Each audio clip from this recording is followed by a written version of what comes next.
പ്രഭാത കേരളം തുടരുകയാണ്. ഉത്രാളിക്കാവിൽ നിന്ന് തൃശൂർ ജില്ലയിലെ വടക്കാഞ്ചേരിയിലെ പ്രശസ്തമായ രുധിര മഹാകാളി കാവിൽ നിന്നാണ് ഇന്നത്തെ പ്രഭാത കേരളം ന്യൂസ് 18 കേരളം പ്രേക്ഷകരിലേക്ക് എത്തുന്നത്. നമുക്ക് ഇന്ന് ഉത്രാളിക്കാവ് പൂരമാണ്. പൂരത്തിന്റെ വിശേഷങ്ങൾ നമുക്ക് വിശദമായിട്ട് പങ്കുവെക്കേണ്ടതുണ്ട്.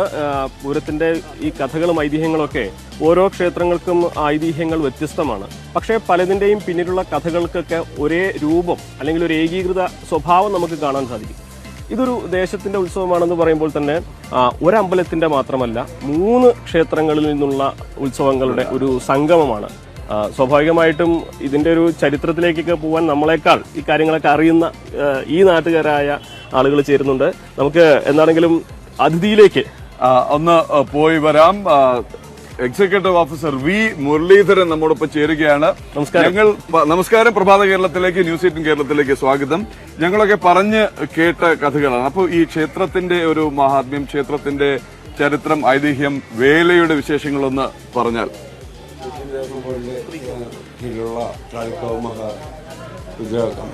ക്ഷേത്രത്തിലെ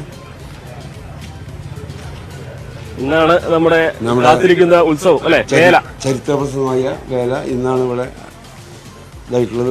മറ്റേ മതസൗഹൃദമായിട്ടുള്ള എല്ലാവരും പങ്കെടുക്കുന്ന ഒരു പൂരമാണ്.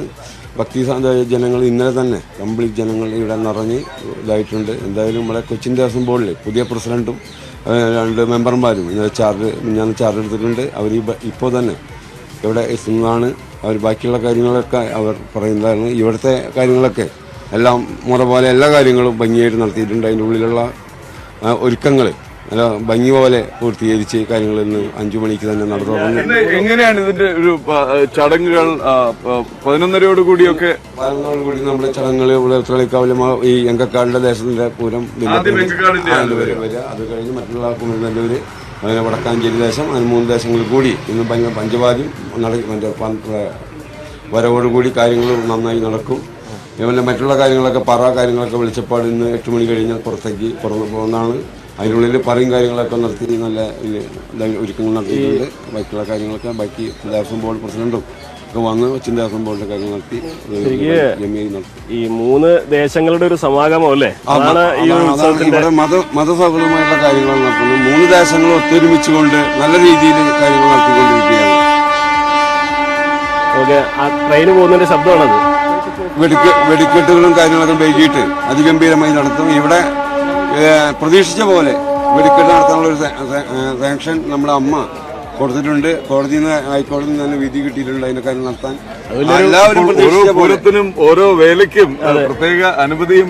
ഈ മുൻപൊക്കെ ഞാൻ കേട്ടിട്ടുള്ളതെന്ന് വെച്ചാൽ ഈ ഒരു ദേശത്തെ വെടിക്കെട്ട് കാണാൻ വേണ്ടിയിട്ട് ഭക്തര് പല ജില്ലകളിൽ നിന്നും ഒഴുകിയെത്തുന്ന, കാരണം വൈകുന്നേരം ആകുമ്പോഴേക്കും ഇവിടെ എത്തിയിട്ട് രാത്രി മുഴുവൻ ഇവിടെ തങ്ങി വെടിക്കെട്ട് കഴിഞ്ഞ് പുലർച്ചെ മടങ്ങുന്ന ഒരു രീതി അല്ലെ? അതെ, പുലർച്ചെ വരെ ജനങ്ങൾ ഇവിടെ 11 മണി വരെ ഇവിടെ ഉണ്ടാവും. പുലർച്ചെ കഴിഞ്ഞ് വെടിക്കെട്ടും കഴിഞ്ഞിട്ടുണ്ട് ജനങ്ങൾ പൂള്ള 4 ഭാഗത്തുനിന്നും ടൂറിസത്തിലൊക്കെ പെടുത്തിക്കൊണ്ടുള്ള കാര്യങ്ങളാണ്. ഈ തൃശ്ശൂർ പൂരം കഴിഞ്ഞ 2ാമത്തെ പൂരം ഉത്രാളിക്കാവ് പൂരമാണ്. അതിന്റെ പ്രധാനം ഇവിടെ ജനങ്ങൾ ഒഴുകിയെത്തുന്ന ഒരു പൂരമാണ് ഉത്രാളിക്കാവിലെ പൂരം എന്ന് പറയുന്നത്. നമുക്ക് ഈ 3 ദേശങ്ങളുടെയും കൂടി സംഘാടക സമിതി അവരോട് ഈ പൂരത്തിന്റെ വിശേഷങ്ങൾ ചോദിക്കുന്നുണ്ട്. സതീഷ് ചേട്ടൻ അല്ലേ? സതീഷ് ഇത് ഏകോപിപ്പിക്കുന്ന ആളാണ്. സതീഷ് കുമാർ ഈ 3 ദേശക്കാരുടെയും പൂരം ഏകോപിപ്പിക്കുന്ന അല്ലെങ്കിൽ ഏകോപിപ്പിക്കുന്ന. അപ്പൊ ഇന്നത്തെ ഒരു ചടങ്ങുകൾ, ഈ വേല വരവൊക്കെ എങ്ങനെയാണെന്നൊന്ന് പറഞ്ഞാല്. ആദ്യമായി ഒരു ക്ഷമ ചോദിച്ചുകൊണ്ടാണ് പറയുന്നത്. ശബ്ദത്തിന്റെ വേലയാണ്, നമ്മുടെ ശബ്ദത്തിനാണ് പ്രശ്നം. അപ്പോ ഉത്രാളിക്കാവ് പൂരം മധ്യ കേരളത്തിലെ ഏറ്റവും പ്രശസ്തമായ ക്ഷേത്രോത്സവങ്ങളിൽ ഒന്നാണ്. ടൂറിസം വകുപ്പ് അംഗീകരിച്ചിട്ടുള്ളതും ടൂറിസം മാപ്പിൽ ഉൾപ്പെടുത്തിയിട്ടുള്ളതുമായ 5 ഉത്സവങ്ങളിൽ ഒന്നാണ് ഉത്രാളിക്കാവ് പൂരം. വസന്തകാലങ്ങളിൽ ടൂറിസ്റ്റുകൾ കണ്ടിരിക്കേണ്ട പൂരങ്ങളിൽ ഒന്നായിട്ടാണ് ഉത്രാളിക്കാവ് പൂരത്തെ രേഖപ്പെടുത്തിയിട്ടുള്ളത് ടൂറിസം വകുപ്പ്. അത് ഉത്രാളിക്കാവ് പൂരം എന്ന് പറഞ്ഞാൽ ഒരു ഹാർവസ്റ്റ് ഫെസ്റ്റിവലാണ്. കൊയ്ത്ത് കഴിഞ്ഞിട്ടുള്ള ഉത്സവം. പണ്ട് അതാണ് അതിന്റെ ഒരു ചിട്ട. അതാണ് ഈ പാടത്ത് നടക്കുന്ന ഉത്സവങ്ങളൊക്കെ കൊയ്ത്തുത്സവങ്ങളാണ്. പണ്ട് കർഷകരുടെ കൊയ്ത്ത് കഴിഞ്ഞാൽ അത് കഴിഞ്ഞുണ്ടാവുന്ന ഉത്സവമാണ് അത് തന്നെയാണ് ഉത്രാളിക്കാവിലെ ഉത്സവം. അതിൽ വെടിക്കെട്ടിലൂടെ പ്രശസ്തി നേടിയതാണ് ഉത്രാളിക്കാവിലെ ഉത്സവം. അതുപോലെ തന്നെ ആനകളായാലും ശരി, പഞ്ചവാദ്യങ്ങളായാലും ശരി, മേളമായാലും ശരി, കാഴ്ചപ്പന്തലുകളായാലും ശരി, പിന്നീടുള്ള കാലങ്ങളിൽ അതൊക്കെ വികസിച്ച് വന്ന് മൊത്തമായി ഉത്രാളിക്കാവ് പൂരം ഒരു ഏറ്റവും വലിയ മധ്യ കേരളത്തിലെ ഏറ്റവും വലിയ ക്ഷേത്രോത്സവങ്ങളിൽ ഒന്നായി മാറുകയാണ് ഉണ്ടായത്. ഈ 3 ദേശങ്ങളുടെ ഒരു മത്സരമാണല്ലേ ഈ പൂരം നടത്തി? അത് ആരോഗ്യപരമായിട്ടുള്ള ഒരു മത്സരമാണ് 3 ദേശങ്ങൾ കൂടി നടത്തുന്നത്, ഏത് കാര്യത്തിലാണെങ്കിലും ശരി. ഈ 3 ദേശക്കാർക്ക് അവരുടേതായ ചിട്ടവട്ടങ്ങളും അവരുടേതായ ഈ പൈതൃക ശൈലികളും ഉണ്ടോ? ഉണ്ട്. 3 ദേശങ്ങൾക്കും അതിൻ്റെതായ ചിട്ടവട്ടങ്ങളുണ്ട്. 11 മണിക്ക് എങ്കക്കാട് ദേശത്തിന്റെ എഴുന്നള്ളിപ്പ് പഞ്ചവാദ്യത്തോടുകൂടി അമ്പലത്തിന്റെ ഉള്ളിൽ ആരംഭിക്കും. അവർ 2 മണിക്ക് പുറത്തു കിടന്നു കഴിഞ്ഞാൽ 2:15 കുമരനെല്ലൂർ ദേശത്തിന്റെ പഞ്ചവാദ്യത്തോടുകൂടിയുള്ള എഴുന്നള്ളിപ്പ് ഊത്രാളിക്കാവിൽ ആരംഭിക്കും. 4:15 കുമരനെല്ലൂർ ദേശം പുറത്തിറങ്ങിക്കഴിഞ്ഞാൽ വടക്കാഞ്ചേരി ശിവക്ഷേത്രത്തിൽ നിന്നും 12 മണിക്ക് പഞ്ചവാദ്യത്തോടുകൂടി എഴുന്നള്ളിപ്പ് കൊച്ചിൻ മഹാരാജാവിന്റെ വരവ് എന്നാണ് പറഞ്ഞത്. അതിന് ആംഡ് എസ്കോർട്ട് ഉണ്ട്. 4:15 കൂടിയാണ് വടക്കാഞ്ചേരിയിൽ നിന്നുള്ള എഴുന്നള്ളിപ്പ് ഈ മുകളിലുള്ള സ്ഥലത്ത് എത്തിച്ചേരും. ശരി. അത് കഴിഞ്ഞാൽ എങ്കക്കാട് ദേശത്തിന്റെ മേളത്തോടു കൂടിയുള്ള എഴുന്നള്ളിപ്പ് ആ ആൽത്തറയിൽ നിന്നും ഇങ്ങോട്ട് ക്ഷേത്രത്തിലേക്ക് വരും. കുമരനെല്ലൂർ ദേശത്തിന്റെ എഴുന്നള്ളിപ്പ് ഈ ഭാഗത്തു നിന്നും മേളത്തോടുകൂടി ക്ഷേത്രത്തിലേക്ക് വരും. വടക്കാഞ്ചേരി ദേശത്തിന്റെ എഴുന്നള്ളിപ്പ് മെയിൻ റോഡിന്റെ അവിടെ നിന്നും ക്ഷേത്രത്തിലേക്ക് വരും. അതിൽ തിടമ്പേറ്റിയ ആന എങ്കക്കാട് ദേശത്തിന്റെ ആദ്യം ക്ഷേത്രത്തിൽ പ്രവേശിക്കുകയും ഭഗവതിയെ വണങ്ങി പുറത്തിറങ്ങുകയും ചെയ്യും. പിന്നീട് വടക്കാഞ്ചേരി ദേശം കയറുകയും പിന്നീട് കുമരനെല്ലൂർ ദേശം കയറുകയും ചെയ്യും. ആ സമയത്ത് 11 ആനകളിൽ ബാക്കിയുള്ള 10 ആനകൾ വീതം ആ ഭാഗത്തായി അണിനിരക്കും. ഊട്ടെഴുന്നള്ളിപ്പിനായി ഭഗവതി എങ്കക്കാട് ദേശത്തിന്റെ ആനപ്പുറത്ത് തെടമ്പുമായി പുറത്തേക്ക് ഇറങ്ങും. ഇവിടുത്തെ ഭഗവതി എങ്കക്കാട് ദേശത്തിന്റെ ഭഗവതി പുറത്ത് അവരുടെ തട്ട് കാണും. അതിനു പുറമെ അതിനോട് ശേഷം വടക്കാഞ്ചേരി ദേശം പുറത്തേക്ക് ഇറങ്ങും. പിന്നെ കുമരനെല്ലൂർ ദേശം പുറത്തേക്ക് ഇറങ്ങും. നടുവിലെ സ്ഥാനം എങ്കക്കാട് ദേശത്തിന്റെ ആനയ്ക്കാണ്. വലത്തെ ഭാഗത്ത് വടക്കാഞ്ചേരിയും ഇടത്തെ ഭാഗത്ത് കുമരനെല്ലൂരും നിൽക്കും. അങ്ങനെ അതിന്റെ സ്ഥാനം വൈകുന്നേരത്തല്ലേ അതിന്റെ സമയം? അതിനൊരു 6 മണി ആവും ഉദ്ദേശം അത് ആരംഭിക്കാൻ. അതിന് ഭഗവതി പൂരം എന്നാണ് പറയുക. ആ കുട്ടെഴുന്നള്ളിപ്പിന് ഭഗവതി പൂരം എന്ന് പറയുക. അതില് വെളിച്ചപ്പാട് അടക്കമുള്ള ആൾക്കാരായി അമ്പലത്തിലേക്ക് ആനയിച്ചു കൊണ്ടുവരും ഭഗവതിനെ. അത് കഴിഞ്ഞ് അമ്പലത്തിന്റെ ഉള്ളിൽ എത്തിക്കഴിഞ്ഞാൽ വൈകുന്നേരം അത്തെ എഴുന്നള്ളിപ്പ് ചടങ്ങുകൾ കഴിഞ്ഞു. പിന്നീടാണ് വെടിക്കെട്ട്. ഉദ്ദേശം ഒരു 9 മണിയോടുകൂടി വെടിക്കെട്ട് നടക്കും. രാത്രി ഇതേ രീതിയിൽ തന്നെ പൂരം ആവർത്തിക്കുകയാണ് ചെയ്യുന്നത്. ഇതെല്ലാം ആവർത്തിക്കും. അപ്പോ ഈ തൃശ്ശൂർ പൂരത്തിന്റെ ഒരു ചടങ്ങുകളുടെ ഒരു സാമ്യം നമുക്ക് ഇവിടെയും കാണാൻ സാധിക്കും അല്ലെ? വടക്കുനാഥനെ വന്ദിക്കാനാണ് തൃശ്ശൂർ പൂരത്തിന് വരുന്നതെങ്കിൽ ഇവിടെ രുദ്രമഹാകാളിയെ വന്ദിക്കാൻ 3 ദേശങ്ങളിൽ നിന്നും ഭഗവതിമാര് വരുന്നു. വടക്കാഞ്ചേരി നിന്ന് ഭഗവതി വരുന്നില്ല എന്നാണ് അല്ലെ? രാജാവ് പറയുന്നത്. അകമ്പടിയോടുകൂടി രാജാവിന്റെ ഇതിന്റെ പ്രതിനിധികൾ ആരെങ്കിലും പങ്കെടുക്കുവോ? ഇപ്പൊ പ്രതിനിധികളാരുമില്ല. ദേശക്കാരാണ് അത് ഏറ്റെടുത്തിരിക്കുന്നത്. എന്തായാലും ക്ഷേത്രത്തിലെ വേലയുടെ കോർഡിനേറ്റർ സതീഷ് കുമാറാണ് വേലയുടെ ഉത്രാളിക്കാവ് പൂരത്തിന്റെ ചടങ്ങുകൾ പങ്കുവച്ചത്. ഇനിയും ഒട്ടേറെ ഓരോ ദേശത്തിന്റെ പ്രതിനിധികളുണ്ട്. അതിൽ പ്രധാനം നമ്മൾ ആദ്യം പറഞ്ഞതുപോലെ തന്നെ പ്രവാസികളായ ദേശക്കാരുണ്ട്. പ്രവാസികൾ ഈ ഒരു ദിവസത്തിന് വേണ്ടി കാത്തിരുന്ന് അല്ലെങ്കിൽ അവധിയെടുത്ത് ഉത്സവം ആഘോഷിക്കുക, അതൊരു ജീവിതത്തിന്റെ ഒരു ശരിയാക്കി മാറ്റി. അങ്ങനെ കുറച്ചുപേരെ നമ്മൾ ഇന്നലെ കണ്ടിരുന്നു. എന്തായാലും അവരും രാവിലെ പ്രഭാത കേരളത്തിൽ എത്തും. ഉത്രാളിക്കാവുമായി ബന്ധപ്പെട്ടിട്ടുള്ള ഈ നാടിന്റെ ഐതിഹ്യങ്ങളും ഈ ഓരോ ദേശങ്ങളുടെ അവർക്ക് പറയാനുള്ള കാര്യങ്ങളൊക്കെ നമ്മൾ വിശദമായിട്ട് പ്രഭാത കേരളം തീരുന്നത് വരെ ഉണ്ടാവും. 3 ദേശക്കാരിലേക്ക് പോകുമ്പോൾ അതിനു മുമ്പ് തിരുവനന്തപുരത്ത് ഉമേഷ് ബാബുവും കൊച്ചിയിൽ ഡാനി പോളും തയ്യാറായിട്ടുണ്ട്. ഉമേഷ് ബാലകൃഷ്ണനും ഡാനി പോളും ക്ഷമിക്കണം. ഉമേഷ് വാർത്തയുടെ ഫോക്കസ് എന്തായാലും തിരുവനന്തപുരവും അതിൽ തന്നെ നിയമസഭയും ആയിരിക്കുക സ്വാഭാവികം. ഇന്നും അടിയന്തര പ്രമേയത്തിനുള്ള നോട്ടീസ് ഉണ്ട് എന്ന് അറിയുന്നു. മറ്റ് വാർത്തകളുമുണ്ട് തലസ്ഥാനത്തുനിന്ന്. അതിലേക്ക് മടങ്ങി വരാം. ആദ്യം തന്നെ ഇന്ന് ലൈഫ് മിഷൻ കോഴക്കേസും ലൈഫ് മിഷൻ പദ്ധതിയും ഒക്കെയാണ് ചർച്ച. സ്വാഭാവികമായും ഉയർന്നു വരിക മുഖ്യമന്ത്രിയുടെ അഡീഷണൽ പ്രൈവറ്റ് സെക്രട്ടറി CM രവീന്ദ്രനോട് ഹാജരാകാൻ ആവശ്യപ്പെട്ട് ED നൽകിയ നോട്ടീസാണ്. ഇന്ന് എന്തൊക്കെയാണ് സഭയിലെ ഒരു അജണ്ട, പ്രതീക്ഷിക്കാവുന്ന കാര്യങ്ങൾ? Umesh Balakrishnan, very good morning. ഉത്രാളിക്കാവിൽ നിന്നാണ് ഞാനും അനുമോദം ചേരുന്നത്.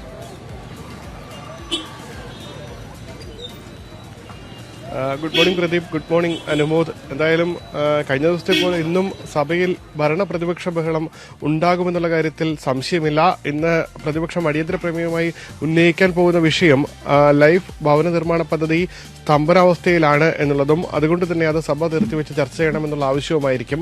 പക്ഷേ സ്വാഭാവികമായി നമുക്ക് ഈ അടിയന്തര പ്രമേയത്തിന്റെ നോട്ടീസിൽ നിന്ന് തന്നെ കാര്യം വ്യക്തമാണ്. എന്താണ് പ്രധാനമായി അടിയന്തര പ്രമേയ അവതാരകൻ പ്രധാനമായി ചർച്ചയാക്കി മുന്നോട്ട് വെക്കുക എന്നുള്ളത്?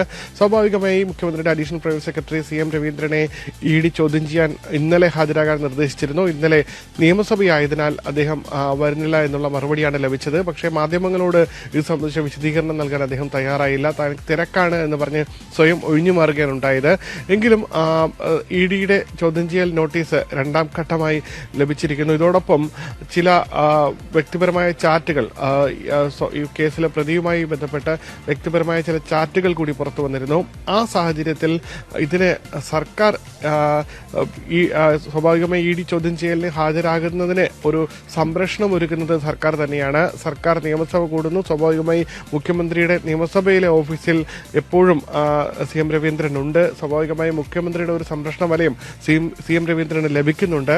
സ്വാഭാവികമായി പ്രതിപക്ഷം ഇത് വലിയ ആയുധമാക്കും. ഇത് പ്രധാനമായി ചർച്ചയാക്കുകയും ചെയ്യും. ഒപ്പം ഇന്നും ബജറ്റുമായി ബന്ധപ്പെട്ടുള്ള ചർച്ചകൾ തുടരുന്നുണ്ട്. ബജറ്റുമായി ബന്ധപ്പെട്ട നികുതി നിർദ്ദേശങ്ങളിൽ പ്രതിപക്ഷത്തിന്റെ പ്രതിഷേധം ഇന്നും ഉണ്ടാകും. ബജറ്റിന്റെ ധനാഭ്യർത്ഥനകൾക്കു വേണ്ടിയുള്ള ചർച്ചയും വോട്ടെടുപ്പും ഇന്ന് നടക്കും. Pradeep.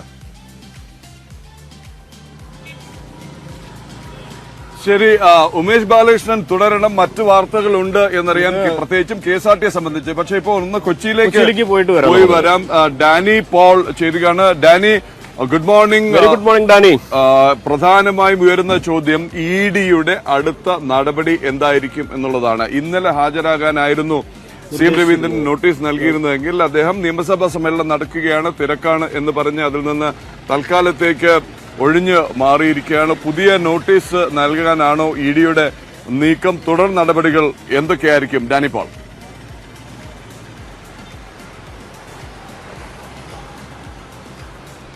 Pradeep, Anumod, very good morning. ഇതിൽ ഏറ്റവും പ്രധാനം ലൈഫ് മിഷൻ കേസുമായി ബന്ധപ്പെട്ടുകൊണ്ട് ED അന്വേഷണം മുന്നോട്ട് കൊണ്ടുപോകുന്നു എന്നതിലാണ്. അതിൽ മുഖ്യമന്ത്രിയുടെ അഡീഷണൽ പ്രൈവറ്റ് സെക്രട്ടറി CM രവീന്ദ്രനെ നേരത്തെ ഹാജരാകാൻ ആവശ്യപ്പെട്ടു. അദ്ദേഹം നിയമസഭ നടക്കുന്ന ഒരു സാഹചര്യങ്ങളെല്ലാം ചൂണ്ടിക്കാണിച്ച് തൻ്റെ ഔദ്യോഗികമായ തിരക്കുകളും അവിടെ വേണ്ട സാന്നിധ്യത്തിൻ്റെ ആവശ്യകതയും എല്ലാമാണ് അദ്ദേഹം ഒഴിവായി ചൂണ്ടിക്കാണിച്ചിട്ടുള്ളത്. നമുക്കറിയാം, നേരത്തെ പലതവണ അദ്ദേഹത്തെ ഇതുമായി ബന്ധപ്പെട്ടുകൊണ്ട് ചോദ്യം ചെയ്യാൻ വിളിച്ചപ്പോൾ ഏതാണ്ട് 4ഓളം തവണ നോട്ടീസ് നൽകിയതിനു ശേഷമാണ് അദ്ദേഹത്തെ ചോദ്യം ചെയ്യാൻ കഴിഞ്ഞതെന്ന്. പലതവണ ആരോഗ്യപരമായ പ്രശ്നങ്ങൾ അതെല്ലാം തന്നെ ചൂണ്ടിക്കാണിക്കപ്പെട്ട് ഒഴിഞ്ഞു മാറുകയായിരുന്നു. ഒടുവിൽ അദ്ദേഹം മണിക്കൂറുകൾ നീണ്ട ചോദ്യം ചെയ്യലിന് വിധേയനാകേണ്ടി വരികയും ചെയ്തു. ഇപ്പോൾ രണ്ടാം വട്ട ചോദ്യം ചെയ്യലിലേക്ക് അദ്ദേഹം നീങ്ങുകയാണ്. ഇപ്പോൾ കഴിഞ്ഞ ദിവസത്തെ നോട്ടീസ് അദ്ദേഹം നിരാകരിക്കുന്നു. അതിന് കാരണങ്ങൾ പലതായിട്ട് ചൂണ്ടിക്കാണിക്കുകയും ചെയ്തു. സ്വാഭാവികമായും അത്തരം ഒഴിവുകളെല്ലാം തന്നെ ED നൽകാറുണ്ട്. പ്രത്യേകിച്ച് ഇത്തരം കാര്യങ്ങൾ പറയുമ്പോൾ ഔദ്യോഗിക കാര്യങ്ങളെല്ലാം തന്നെ പരിഗണിച്ചു കൊടുക്കാറുണ്ട്. അതുകൊണ്ട് ഇനി അടുത്ത സാഹചര്യം എന്ന് പറയുന്നത് ഈ നിയമസഭാ സമ്മേളനം കഴിയുന്നതിന് മുറയ്ക്കായിരിക്കും അദ്ദേഹത്തിന് നോട്ടീസ് നൽകുക എന്നാണ് അറിയാനായിട്ട് സാധിക്കുന്നത്. അദ്ദേഹത്തിൻ്റെ പറഞ്ഞിട്ടുള്ള തിരക്കുകൾ അതിൽ നിന്ന് അദ്ദേഹം മാറി നിൽക്കുമ്പോൾ, അദ്ദേഹം അതിൽ നിന്ന് ഒഴിവാകുന്ന സമയം ആ ഡേറ്റ് നോക്കി അദ്ദേഹത്തിന് നോട്ടീസ് നൽകാനാണ് EDയുടെ തീരുമാനമെന്നാണ് മനസ്സിലാക്കുന്നത്. എന്തായാലും ഈ കേസുമായി ബന്ധപ്പെട്ടുകൊണ്ട് അദ്ദേഹത്തെ ചോദ്യം ചെയ്യേണ്ടത് അത്യന്താപേക്ഷിതമാണ് എന്ന രീതിയിൽ തന്നെയാണ് ED ചെന്നെത്തി നിൽക്കുന്നത്. പ്രത്യേകിച്ച് അദ്ദേഹത്തിന് സ്വപ്ന സുരേഷുമായെല്ലാം തന്നെ വളരെ നല്ല അടുപ്പമുണ്ടായിരുന്നു എന്ന് തന്നെയാണ് EDയുടെ നിഗമനം. ഇതുമായി ബന്ധപ്പെട്ട് അഴിമതിയുമായി ബന്ധപ്പെട്ടുകൊണ്ട് ഉണ്ടായിരിക്കുന്ന പല കാര്യങ്ങളും അദ്ദേഹത്തിൽ നിന്ന് ചോദിച്ച് അറിയേണ്ടതുണ്ട്. അതുകൊണ്ട് തന്നെ ഇതിൽ CM രവീന്ദ്രനെ ചോദ്യം ചെയ്യേണ്ടത് ഈ കേസുമായി ബന്ധപ്പെട്ടുകൊണ്ട് നിലവിലുള്ള ഒരു അനിവാര്യത തന്നെയാണ് എന്ന രീതിയിൽ തന്നെയാണ് ED മുന്നോട്ട് പോകുന്നത്.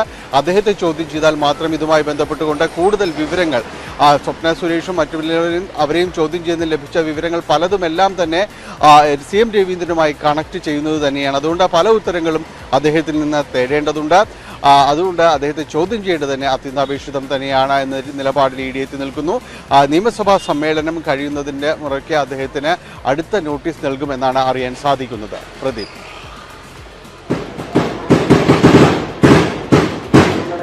ശരി, ഡാനി തുടരണം. ഡാനിയിലേക്ക് തിരിച്ചു വരാൻ കാര്യം കുറെ നാളായി അവിടെ നീറി നിൽക്കുന്ന ഒരു വിഷയമാണ് കുടിവെള്ളത്തിന്റെ. നമ്മൾ ആ കുടിവെള്ളത്തിലേക്ക് മറ്റാരും ചെയ്യാത്തത്ര വിശദമായിട്ട് നാട്ടുകൂട്ടം നടത്തിയിരുന്നു. നാട്ടുകാരുടെ പ്രതികരണങ്ങൾ, നാട്ടുകാരുടെ ആവലാതികൾ എത്തിച്ചിരുന്നു അധികൃതർക്ക്. അതിലേക്ക് തിരികെ എത്താൻ ഒരിക്കൽ കൂടി തിരുവനന്തപുരത്തേക്ക് ഉമേഷ് ബാലകൃഷ്ണൻ തുടരുകയാണ്. ഉമേഷ്, മറ്റ് 2 വിഷയങ്ങൾ കൂടി ഇന്നത്തെ വാർത്താ KSRTC സംബന്ധിച്ചുള്ളതാണ്. ഇനി 2 കാര്യങ്ങൾ. ഒരു ഭാഗത്ത് ശമ്പള വിതരണവുമായി ബന്ധപ്പെട്ടുള്ള യൂണിയനുകളുടെ പ്രതിഷേധം, എതിർപ്പ് തുടരുന്നു. ഗഡുക്കളായി ശമ്പളം വിതരണം ചെയ്യാനുള്ള നീക്കത്തിൽ CITU തന്നെ സമരപ്രഖ്യാപനം നടത്തിയിരിക്കുകയാണ്. അതിനിടയിലാണ് വിദ്യാർത്ഥികളുടെ കൺസെഷന് കർശന നിയന്ത്രണം ഏർപ്പെടുത്തിക്കൊണ്ടുള്ള പ്രായപരിധി ഏർപ്പെടുത്തുന്നു. അതേപോലെ BPL ലിസ്റ്റിലില്ലാത്തവർക്ക് കൺസെഷൻ നൽകുന്നതിനെതിരെ ആലോചനകൾ നടക്കുന്നു. സ്വാഭാവികമായിട്ടും തിരുവനന്തപുരത്ത് KSRTC സംബന്ധിച്ച് ഒരുപാട് കാര്യങ്ങൾ നമുക്ക് ഉമേഷിനോട് ചോദിക്കാനുണ്ട്. ഉമേഷ്, ഒന്നാമത് ഈ കൺസെഷൻ വ്യവസ്ഥകൾ, പുതുക്കിയ വ്യവസ്ഥകൾ എന്തൊക്കെയാണ്? എത്ര കണ്ടത് ബാധിക്കും? സ്വാഭാവികമായും പ്രതിഷേധങ്ങളും ഉയർന്നു വരാം.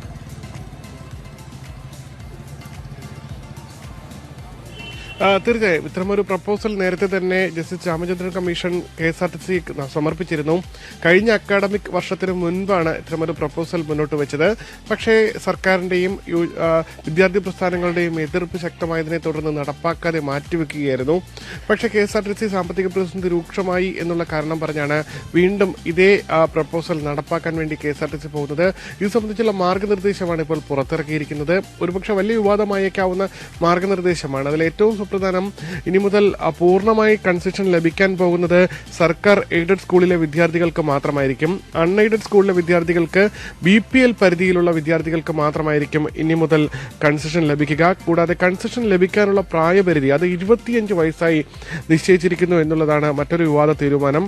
സർക്കാർ എയ്ഡഡ് കോളേജുകളിലെയും അർദ്ധ സർക്കാർ പ്രൊഫഷണൽ കോളേജുകളിലെയും ഇനി കൺസെഷൻ നൽകണമെങ്കിൽ അതിന്റെ നിയമവ്യവസ്ഥകൾ ശക്തമാക്കും, അല്ലെങ്കിൽ നിയന്ത്രണങ്ങൾ ശക്തമാക്കും. ആദായ നികുതിയോ GST റിട്ടേൺസോ നൽകുന്നവരുടെ മക്കൾക്ക് ഇനി മുതൽ കൺസെഷൻ നൽകില്ല. കൂടാതെ സ്വാശ്രയ കോളേജുകളിലെ BPL പരിധിയിലുള്ളവർക്ക് മാത്രമായിരിക്കും കൺസെഷൻ നൽകുക. സ്വാശ്രയ കോളേജുകളിലെയും അൺഎയ്ഡഡ് കോളേജിലെയും വിദ്യാർത്ഥികൾക്ക് യാത്രാ നിരക്കിന്റെ 30% മാത്രമായിരിക്കും ഡിസ്കൗണ്ട് കൺസെഷൻ നൽകുക. ബാക്കി 35% അതായത് സ്കൂളുകൾ വഹിക്കണമെന്നും 35% വിദ്യാർത്ഥി സ്വയം വഹിക്കണമെന്നും മാനേജ്മെന്റ് കൺസെഷൻ 30%, 35% വിദ്യാർത്ഥിയും 35% ഈ ഏതാണോ വിദ്യാർത്ഥി പഠിക്കുന്ന സ്ഥാപനം ആ സ്ഥാപനം വഹിക്കണമെന്നുമാണ് പുതിയ പ്രപ്പോസൽ പറയുന്നത്. നിലവിൽ KSRTC മുന്നോട്ട് വെച്ച കണക്ക് പ്രകാരം ഒരു വർഷം 130 കോടി രൂപ ഈ കൺസെഷൻ നൽകുന്നതിലൂടെ മാത്രം, സൗജന്യ യാത്രാ കൺസെഷൻ നൽകുന്നതിലൂടെ മാത്രം KSRTCക്ക് നഷ്ടമാകുന്നുണ്ട് എന്നുള്ളതാണ് ന്യായീകരണം. നിലവിൽ +2 വരെയുള്ള കുട്ടികൾക്ക് സൗജന്യ യാത്രയാണ് KSRTC കൺസെഷൻ നൽകുന്നതിലൂടെ അനുവദിക്കുന്നത്. എന്തായാലും വലിയ വിവാദമാകാൻ പോകുന്ന തീരുമാനമാണ്. പ്രത്യേകിച്ച് നേരത്തെ തന്നെ ഇത്തരത്തിൽ BPL കുട്ടികൾക്ക് കൺസെഷൻ എന്നുള്ള പ്രപ്പോസൽ മുന്നോട്ട് വെച്ചപ്പോൾ, പൂർണ്ണ സൗജന്യ യാത്ര എന്നുള്ള പ്രപ്പോസൽ മുന്നോട്ട് വെച്ചപ്പോൾ അത് വലിയ രീതിയിൽ വിദ്യാർത്ഥികൾക്കിടയിൽ സാമ്പത്തികമായ ഒരു വേർതിരിവുണ്ടാക്കുകയും അത് വിദ്യാർത്ഥികൾക്കിടയിൽ ഒരു ഭിന്നത ഉണ്ടാക്കുന്ന രീതിയിലേക്കുള്ള നടപടിയാകുമെന്നും വിദ്യാർത്ഥി സംഘടനകളടക്കം പറഞ്ഞിരുന്നു. കൂടാതെ ഒരു മാനദണ്ഡവും പാടില്ലാതെ വിദ്യാർത്ഥി കൺസെഷൻ നൽകണമെന്നായിരുന്നു വിദ്യാർത്ഥി യുവജന സംഘടനകളെല്ലാം മുന്നോട്ട് വെച്ച ആവശ്യം. ഇതുവരെ കൺസെഷൻ നൽകുന്നതിന് ഒരു പ്രായപരിധി നിശ്ചയിച്ചിരുന്നില്ല, അതും നിശ്ചയിക്കുന്നു എന്നുള്ളതാണ്. നിലവിൽ സംസ്ഥാനത്ത് സർക്കാർ കോളേജുകളിൽ ഡിഗ്രിക്ക് പ്രവേശിക്കുന്നതിന് 23 വയസ്സുവരെയുള്ളവർക്ക് സർക്കാർ കോളേജുകളിൽ പ്രവേശിക്കാൻ അനുമതിയുണ്ട്, അതായത് ഡിഗ്രി ഫസ്റ്റ് ഇയറിന് പ്രവേശിക്കാൻ. കൂടാതെ PG പഠനത്തിന് ഇപ്പോൾ ഒരു പ്രായപരിധി നിശ്ചയിച്ചിട്ടില്ല. ഈ രീതിയിൽ സർക്കാർ കോളേജുകളിൽ PG പഠനത്തിന് പോലും ഒരു പ്രായപരിധി നിശ്ചയിക്കാത്ത ഘട്ടത്തിൽ KSRTC വിദ്യാർത്ഥികൾക്ക് അല്ലെങ്കിൽ വിദ്യാർത്ഥിയായിരിക്കാനുള്ള പ്രായപരിധി എന്ന നിലയിൽ 25 വയസ്സായി നിശ്ചയിക്കുന്നു എന്നുള്ളതാണ്. നമുക്കറിയാം, ഗവേഷണ വിദ്യാർത്ഥികളടക്കം ഒരുപക്ഷെ പോസ്റ്റ് ഡോക്ടറലടക്കം പഠിച്ചിറങ്ങുന്ന ഒരു വിദ്യാർത്ഥി ഒരുപക്ഷെ 35 വയസ്സ് വരെയെല്ലാം പഠിച്ച് 40 വയസ്സ് വരെയെല്ലാം പഠിച്ച് പുറത്തിറങ്ങുന്ന നിരവധി പേരുണ്ട്. അത്തരത്തിൽ ഗവേഷണത്തിനും പോസ്റ്റ് ഗവേഷണത്തിനുമെല്ലാം വലിയ രീതിയിൽ പ്രാധാന്യം നൽകുന്നു എന്ന് സർക്കാർ വാദിക്കുന്ന ഒരു സമയവുമാണ്. സർക്കാർ ഈ രണ്ടാം പിണറായി സർക്കാരിന്റെ പ്രധാന ലക്ഷ്യമായി മുന്നോട്ട് വെച്ചത് തന്നെ ഈ ഉന്നത വിദ്യാഭ്യാസ രംഗത്തെ നിലവാരം ഉയർത്തുക, അത് രാജ്യാന്തര നിലവാരത്തിലേക്ക് ഉയർത്തുക എന്നുള്ളതാണ്. ഒരു ഭാഗത്ത് ഇത്തരം നയങ്ങൾ പറയുമ്പോഴും മറുഭാഗത്ത് അത്തരത്തിൽ ഉന്നത വിദ്യാഭ്യാസ രംഗത്തേക്ക് പഠിക്കാൻ പോകുന്ന വിദ്യാർത്ഥികൾക്ക് KSRTCയിൽ പോലും കൺസെഷൻ നൽകാത്ത ഒരു സാഹചര്യത്തിലേക്ക് എത്തുകയും ചെയ്യുന്നു. ഇതാണ് വരും ദിവസങ്ങളിൽ സ്വാഭാവികമായി യുവജന പ്രസ്ഥാനങ്ങൾക്കിടയിലും വിദ്യാർത്ഥി പ്രസ്ഥാനങ്ങൾക്കിടയിലും വലിയ പ്രതിഷേധങ്ങൾക്കിടയാക്കാൻ പോകുന്ന ഒരു തീരുമാനമായി ഇതിനെ വിലയിരുത്താൻ കാരണം. പ്രദീപ്. തീർച്ചയായും ഉമേഷ് വളരെ വിശദമായിട്ട് തന്നെയാണ് ഈ ഒരു കാര്യങ്ങൾ പറഞ്ഞത്. നമുക്കറിയാം KSRTCയുടേത് ശരിക്കൊരു സേവനമാണ്. നമുക്കത് മുഴുവൻ ലാഭത്തിന് കണക്കാക്കാൻ കഴിയുന്നതല്ല എന്ന് സർക്കാരും ഒക്കെ പലവട്ടം വ്യക്തമാക്കിയിട്ടുണ്ട്.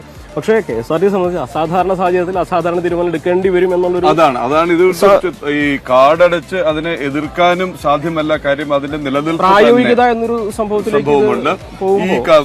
ഈ പറയുന്ന കമ്മിറ്റി അടക്കം ഉയർത്തുന്ന ഒരു വാദം അല്ലെങ്കിൽ ലോജിക് എന്ന് പറയും, നിങ്ങൾക്ക് ഉയർന്ന ഫീസ് കൊടുത്ത് സ്വാശ്രയ കോളേജിലും അൺഎയ്ഡഡ് സ്കൂളുകളിലും കോളേജുകളിലും ഒക്കെ പഠിക്കാമെങ്കിൽ പാവപ്പെട്ട കുട്ടികൾക്ക് ഈ കൺസെഷന്റെ ആനുകൂല്യം വിട്ടുകൊടുത്ത് ഒരുപാട് ചർച്ച ചെയ്യാൻ കൺസെഷൻ നിയന്ത്രണം എന്ന് പറയുമ്പോൾ തന്നെ ചാടിയിറങ്ങി സ്വാഭാവികമായിട്ട് വിദ്യാർത്ഥി സംഘടന പ്രതിഷേധം അല്ലെങ്കിൽ ഉണ്ടാകുന്നത് കണക്കാക്കേണ്ടി വരും.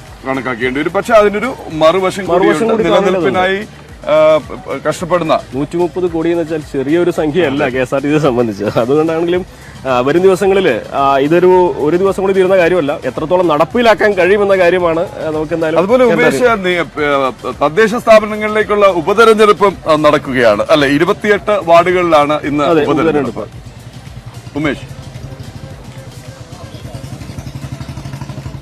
തീർച്ചയായും ഇന്ന് നിർണായക ഒരു ദിവസമാണ്. തദ്ദേശ സ്വയംഭരണ സ്ഥാപനങ്ങളിലേക്കുള്ള ഉപതെരഞ്ഞെടുപ്പ് ഇന്ന് നടക്കുകയാണ്. 28 തദ്ദേശ സ്ഥാപനങ്ങളിലാണ് ഇന്ന് ഉപതെരഞ്ഞെടുപ്പ് നടക്കുന്നത്. ഇപ്പോൾ ഉപതെരഞ്ഞെടുപ്പ് ആരംഭിച്ചിട്ടുണ്ട്. വൈകിട്ട് 6 മണി വരെയാണ് ഉപതെരഞ്ഞെടുപ്പ് തുടർന്ന് നിൽക്കുക.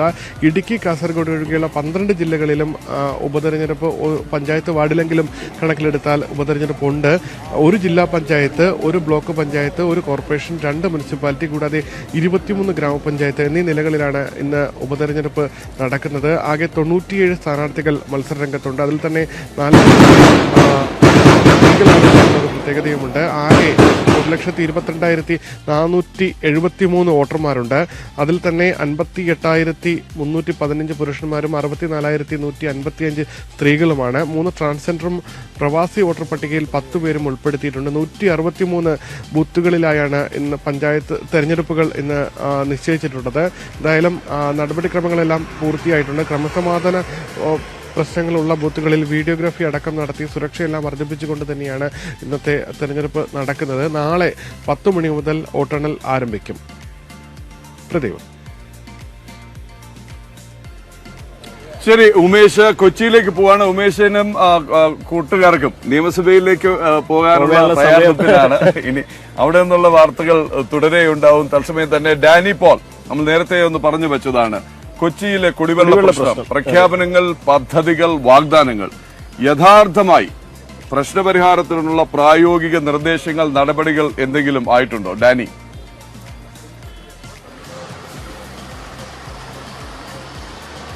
പ്രതിവിധ പൂർണ്ണമായും പരിഹരിക്കുക എന്ന രീതിയിലേക്ക് കാര്യങ്ങൾ ഇപ്പോഴും എത്തപ്പെട്ടിട്ടില്ല. ഇപ്പോഴും ഈ പ്രതിസന്ധി അതിൻ്റെ ഒരു താൽക്കാലിക പരിഹാരങ്ങളിൽ മാത്രമാണ് നിൽക്കുന്നത്. യഥാർത്ഥമായ ഒരു പരിഹാരത്തിൽ നിന്ന്, അത്തരമൊരു ഫോർമുലയിൽ നിന്ന് ഇപ്പോഴും അകന്നു തന്നെയാണ് നിൽക്കുന്നത്. അതിൽ പ്രധാന കാരണം ഈ പാഴൂർ പമ്പിംഗ് സ്റ്റേഷനുമായി ബന്ധപ്പെട്ട കാര്യങ്ങളാണ്. അവിടെ 850 കുതിരശക്തിയുള്ള 2 മോട്ടോറുകളാണ് ഒരേ സമയം അത് കേടുപാട് സംഭവിച്ചത്. അത് സംബന്ധിച്ച് അന്വേഷണം വേണമെന്ന് പോലും ആവശ്യം ഉയരുന്നുണ്ട്.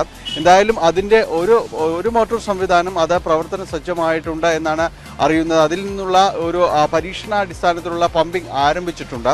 പക്ഷേ 2 ഈ പമ്പ് സെറ്റുകളും പൂർണ്ണതോതിൽ പ്രവർത്തന സജ്ജമായാൽ മാത്രമേ ഈ മേഖലകളിലെ പ്രതിസന്ധി ഒരു പരിധിവരെയെങ്കിലും പരിഹരിക്കാൻ കഴിയുള്ളൂ. അപ്പോൾ ഒരെണ്ണത്തിൻ്റെ പരീക്ഷണാടിസ്ഥാനത്തിലുള്ള പമ്പിംഗ് ആരംഭിച്ചിട്ടുണ്ട്. അടുത്തത് മാർച്ച് 4 അടുത്ത പമ്പിംഗ് സെറ്റ് അത് പ്രവർത്തനം തുടങ്ങുക എന്നാണ്. അറ്റകുറ്റപ്പണികൾ പൂർത്തിയായത് ഒരു പരീക്ഷണാടിസ്ഥാനത്തിൽ പ്രവർത്തിച്ചു തുടങ്ങുക എന്നാണ് അറിയാൻ സാധിക്കുന്നത്. പക്ഷേ അപ്പോഴും ഈ ഫോർട്ട് കൊച്ചി മേഖലകളിൽ, ചെല്ലാന മേഖലകളിലുള്ള കുടിവെള്ള പ്രതിസന്ധി അത് അവിടേക്ക് എത്തിക്കാൻ കഴിയുന്ന വെള്ളത്തിൻ്റെ അളവിലേക്ക് വലിയ രീതിയിൽ കണ്ട് മാറ്റം വരുത്താനായിട്ട് അതുകൊണ്ടും സാധ്യമാകുമോ എന്നത് സംശയകരം തന്നെയാണ്. എങ്കിൽ കൂടിയും ജില്ലാ ഭരണകൂടം ഇടപെട്ട ചില കാര്യങ്ങൾ ചെയ്യുന്നുണ്ട്. കൂടുതലായിട്ട് അവിടെ അത്തരം സ്ഥലങ്ങൾ കണ്ടെത്തിക്കൊണ്ട് കൂടുതൽ മേഖലകളിലേക്ക് വെള്ളം എത്തിക്കാൻ കഴിയുന്നുണ്ട്. കഴിഞ്ഞ ദിവസം തന്നെ ഏതാണ്ട് 2 ലക്ഷത്തിലധികം ലിറ്റർ വെള്ളമാണ് ഇവിടെ വിതരണം ചെയ്തത്. ഇവിടെ വെളി ഗ്രൗണ്ട് എന്ന് പറയുന്ന സ്ഥലം അവിടെ കേന്ദ്രീകരിച്ചുകൊണ്ടൊരു കൺട്രോൾ റൂം തുടങ്ങുകയും കൂടുതൽ പ്രദേശങ്ങൾ എവിടേക്കാണ് വെള്ളം എത്തിക്കേണ്ടതെന്ന് അടക്കമുള്ള പ്രദേശങ്ങൾ കണ്ടെത്തി അവിടേക്ക് വെള്ളം എത്തിച്ചുകൊണ്ടുള്ള നടപടികൾ ഇപ്പോഴും അത് തുടരുന്നു. ആലപ്പുഴ ജില്ലയിൽ നിന്ന് കൂടുതൽ ടാങ്കറുകൾ എത്തുന്നു. അങ്ങനെ ഈ താൽക്കാലിക സംവിധാനം ഒന്നുകൂടി കാര്യക്ഷമമാക്കി മുന്നോട്ട് പോകുന്നുണ്ട്. മാർച്ച് 4 കഴിയുന്നതോടെ 2 പമ്പ് സെറ്റുകളും പൂർണ്ണസജ്ജമാകുന്നതോടെ നിലവിലുള്ള പ്രശ്നത്തിന് ഒരു പരിധി വരെയെങ്കിലും അത് പരിഹരിക്കപ്പെടുമെന്നാണ് പ്രതീക്ഷിക്കപ്പെടുന്നത്. അനുമോദ്. ശരി ഡാനി, എന്തായാലും നമ്മൾ ഇതിന്റെ തുടർ വാർത്തകളിലേക്ക് തിരികെ എത്താം. ഒപ്പം തന്നെ EDയുടെ തുടർ നീക്കങ്ങൾക്കായിട്ടും കാത്തിരിക്കാം. ഇവിടെ ഉത്രാളിക്കാവ് പൂരത്തിനുള്ള 3 ദേശക്കാരും നമ്മളോടൊപ്പം ചേരും. അവരിപ്പോൾ റെഡിയാണ്. പക്ഷേ ഒരു ചെറിയ ഇടവേളയുണ്ട്. ഇടവേളയ്ക്ക് ശേഷം അതിഥികളിലേക്ക്, ദേശക്കാരിലേക്ക്, പൂരവിശേഷങ്ങളിലേക്ക്, വേലവിശേഷങ്ങളിലേക്കൊക്കെ മടങ്ങിയെത്താം.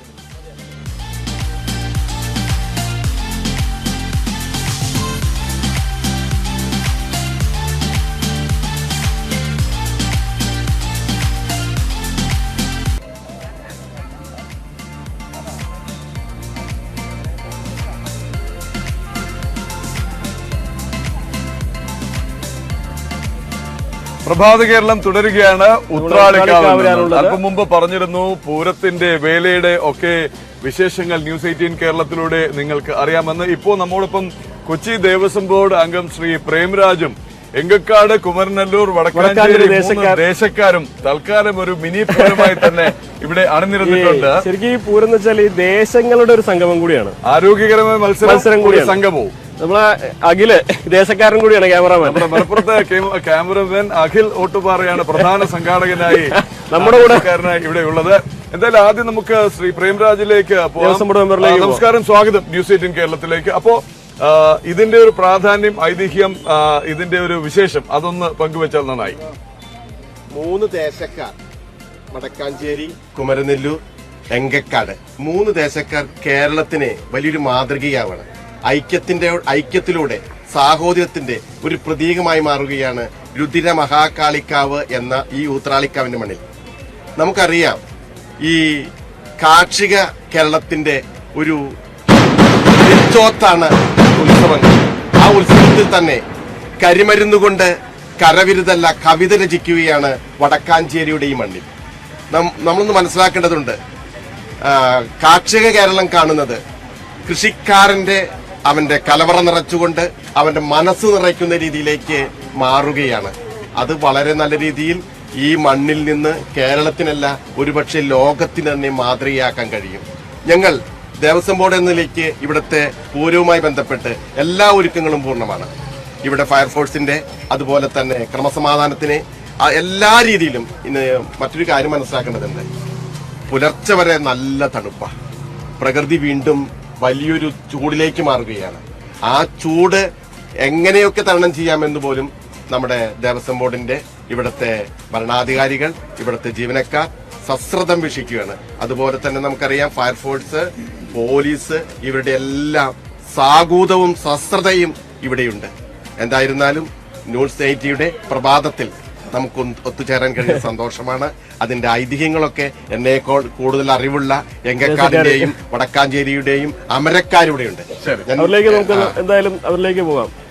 വടക്കാഞ്ചേരി ദേശത്തിന്റെ ഐതിഹ്യങ്ങൾ എന്ന് വെച്ചാൽ എല്ലാവർക്കും ഒരേ കാര്യങ്ങളാവും പറയാനുള്ളത്. പക്ഷെ ഓരോ ദേശത്തിനും അവരുടേതായ ചടങ്ങുകൾ, ആചാരങ്ങൾ ഈ ഒരു പൂരത്തിന് വ്യത്യസ്തമായിട്ടായിരിക്കും ഉണ്ടാവും അല്ലെ? വടക്കാഞ്ചേരി ദേശത്തിന്റെ പ്രധാനപ്പെട്ട ചടങ്ങുകൾ എന്തൊക്കെയാണ്? വടക്കാഞ്ചേരി ദേശം ഉത്രാളിക്കാവ് പൂരത്തിനോട് ബന്ധപ്പെട്ട അവരുടെ പ്രാധാന്യം എന്താണെന്ന് വെച്ചാൽ, കൊച്ചി രാജാവ് പൂരം കാണാൻ വരുന്നതാണ് വടക്കാഞ്ചേരി ദേശത്തിന്റെ ഏറ്റവും വലിയ പ്രത്യേകത.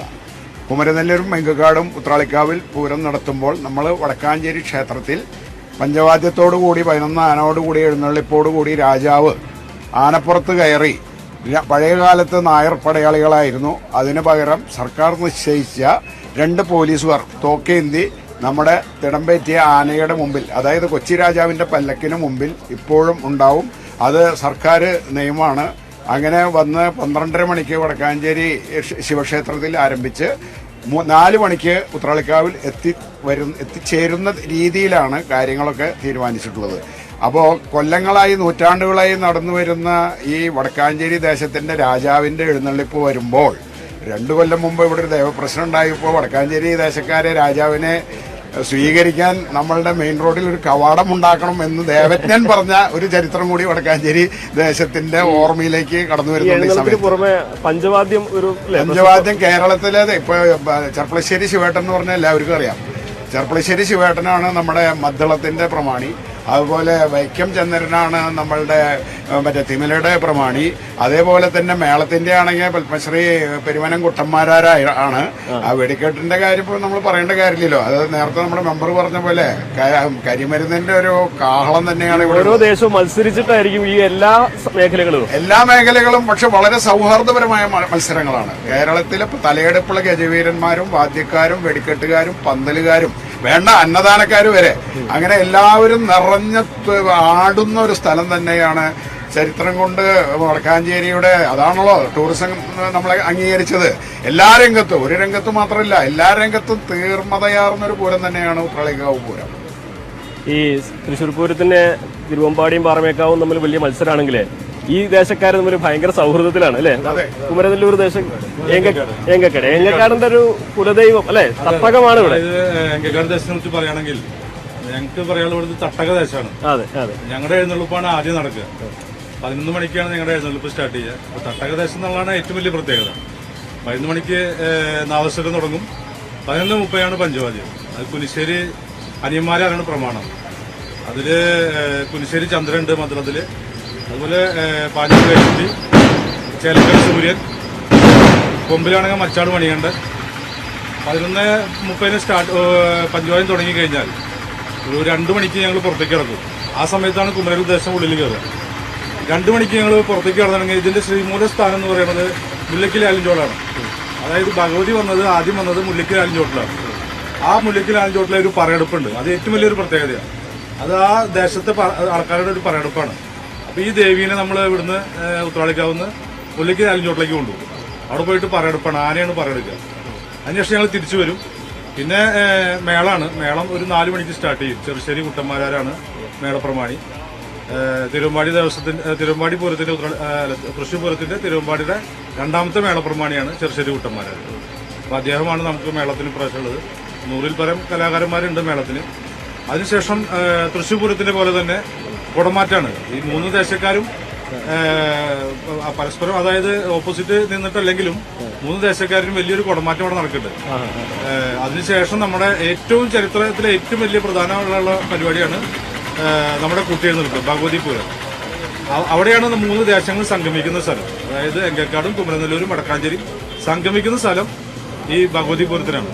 അതിന് കോമരം ഉണ്ടാവും, വലിയൊരു മേളം ഉണ്ടാവും. ഈ 3 ദേശക്കാരുടെയും മേളം സംയുക്തമായിട്ടാണ് അവിടെ ഈ ഭഗവതി പൂരത്തിന്. അവിടെയാണ് ഞങ്ങളുടെ ഒരു കെട്ടുറപ്പ് കാണുന്നത്. അതിനുശേഷം നമ്മൾ ഹരിജൻ വേലകൾ വരും. ഞങ്ങൾ ഭഗവതിപുരത്തിന് പോകുമ്പോൾ അമ്പലത്തിനുള്ളിലേക്ക് ഹരിജൻ വേലകൾ പ്രവേശിക്കും. കണ്ടീഷനിൽ സമസ്ത മേഖലയിൽ നിന്നുള്ള പ്രാതിനിധ്യം നമുക്ക് തീർച്ചയായിട്ടും അല്ലേ? ഹരിജൻ വേല എന്ന് പറയുകയാണെങ്കിൽ ഇപ്പോഴത്തെ സ്ഥിതിയിൽ 10 സെറ്റോളം ഹരിജൻ വേലയാണ് വരിക. അതില് ഒരുപാട് നാടൻ കലാരൂപങ്ങൾ ഉണ്ടാവും.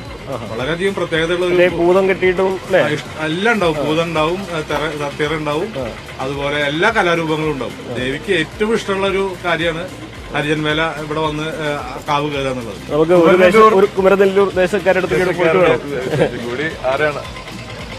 കുമരനെല്ലൂർ ദേശത്തിന്റെ ഇത്തവണത്തെ എന്തൊക്കെയാണ് പൂരത്തിന്റെ വിശേഷങ്ങളും? പറവൂർപ്പാട് തൊട്ടിട്ട് ഞങ്ങളുടെ പൂരം ആരംഭിച്ചു കഴിഞ്ഞു. ഒരാഴ്ച പൂരനിലാവ് എന്ന് പറഞ്ഞിട്ടുള്ള കലാപരിപാടികൾ, സാംസ്കാരിക പരിപാടികൾ നമ്മുടെ കുമരനെല്ലൂർ ദേശത്ത് നടന്നുകൊണ്ടിരുന്നിരിക്കും. ഇന്നലെയാണ് അത് അവസാനിച്ചത്. ഇന്ന് പൂരമാണ്. പൂരം എന്ന് പറഞ്ഞാൽ ഞങ്ങൾ ഒരു 1:45 ഞങ്ങളുടെ പഞ്ചവാദ്യം എങ്കക്കാട് ദേശം പുറത്തിറങ്ങിക്കഴിഞ്ഞാൽ നമ്മൾ 9 ആനകളോട് കൂടി എഴുന്നള്ളിപ്പ് ആരംഭിക്കും.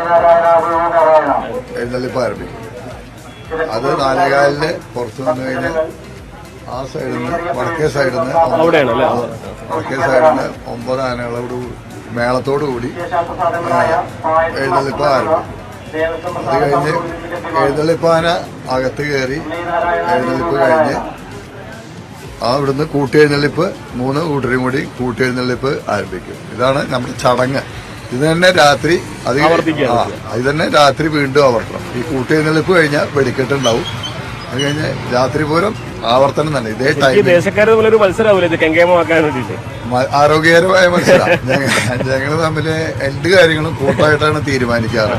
പിന്നെ ഈ ആനകളുടെ കാര്യത്തില്, വാദ്യക്കാരുടെ കാര്യത്തില്, വെടിക്കെട്ടിന്റെ കാര്യത്തിൽ ചെറിയ അതും ആരോഗ്യകരമായ ഞങ്ങൾ കൂട്ടായി തീരുമാനിച്ചിട്ടാണ് എല്ലാ കാര്യങ്ങളും ചെയ്യാറുള്ളൂ.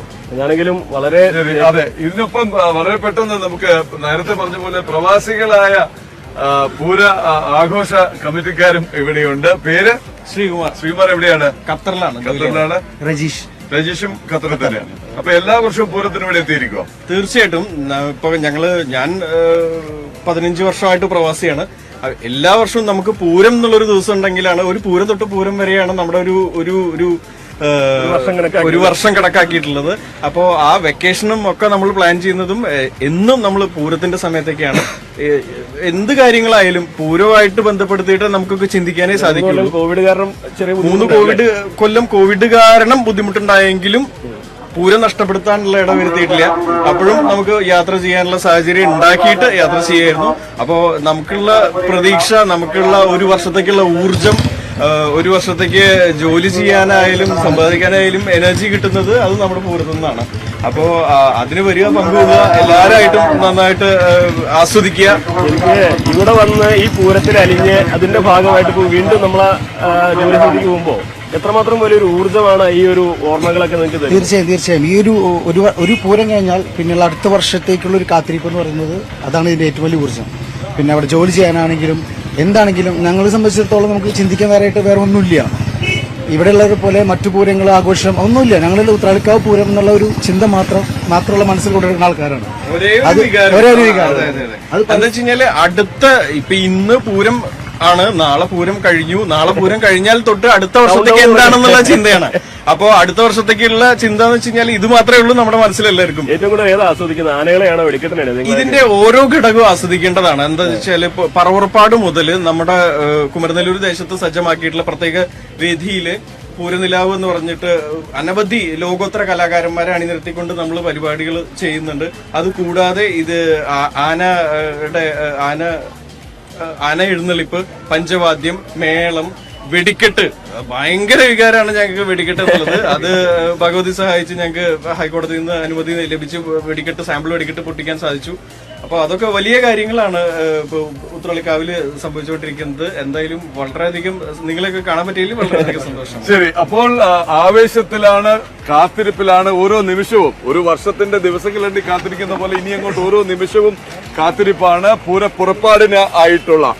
ഇതിനിടയിൽ നമുക്കൊപ്പം പ്രണയവിലാസം എന്ന ഇപ്പോൾ തിയേറ്ററുകളിൽ നിഖിൽ മുരളി സംവിധാനം ചെയ്ത പ്രണയവിലാസത്തിലെ 2 നായികമാരെ നമ്മോടൊപ്പം ചേരുന്നുണ്ട്. നമ്മളോടൊപ്പം ചേരും. ഒപ്പം ആര്യയും ഉണ്ടാവും. നമുക്ക് അവരിലേക്ക് പോകാം. ഇപ്പോഴും ചെറിയൊരു ഇടവേളയ്ക്ക് ശേഷം സിനിമ വിശേഷത്തിലേക്ക്.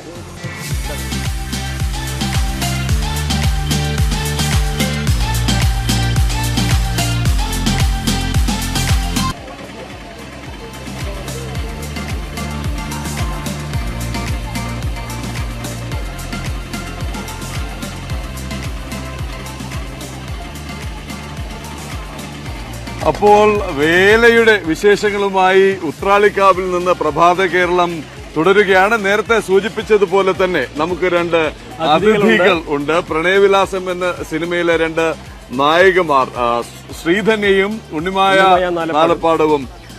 അവരോടൊപ്പം ആര്യയും ചേരുകയാണ്. ആര്യ ദേവൻ ന്യൂസ് ഡെസ്കിൽ നിന്ന് ചേരുകയാണ്. ആര്യ,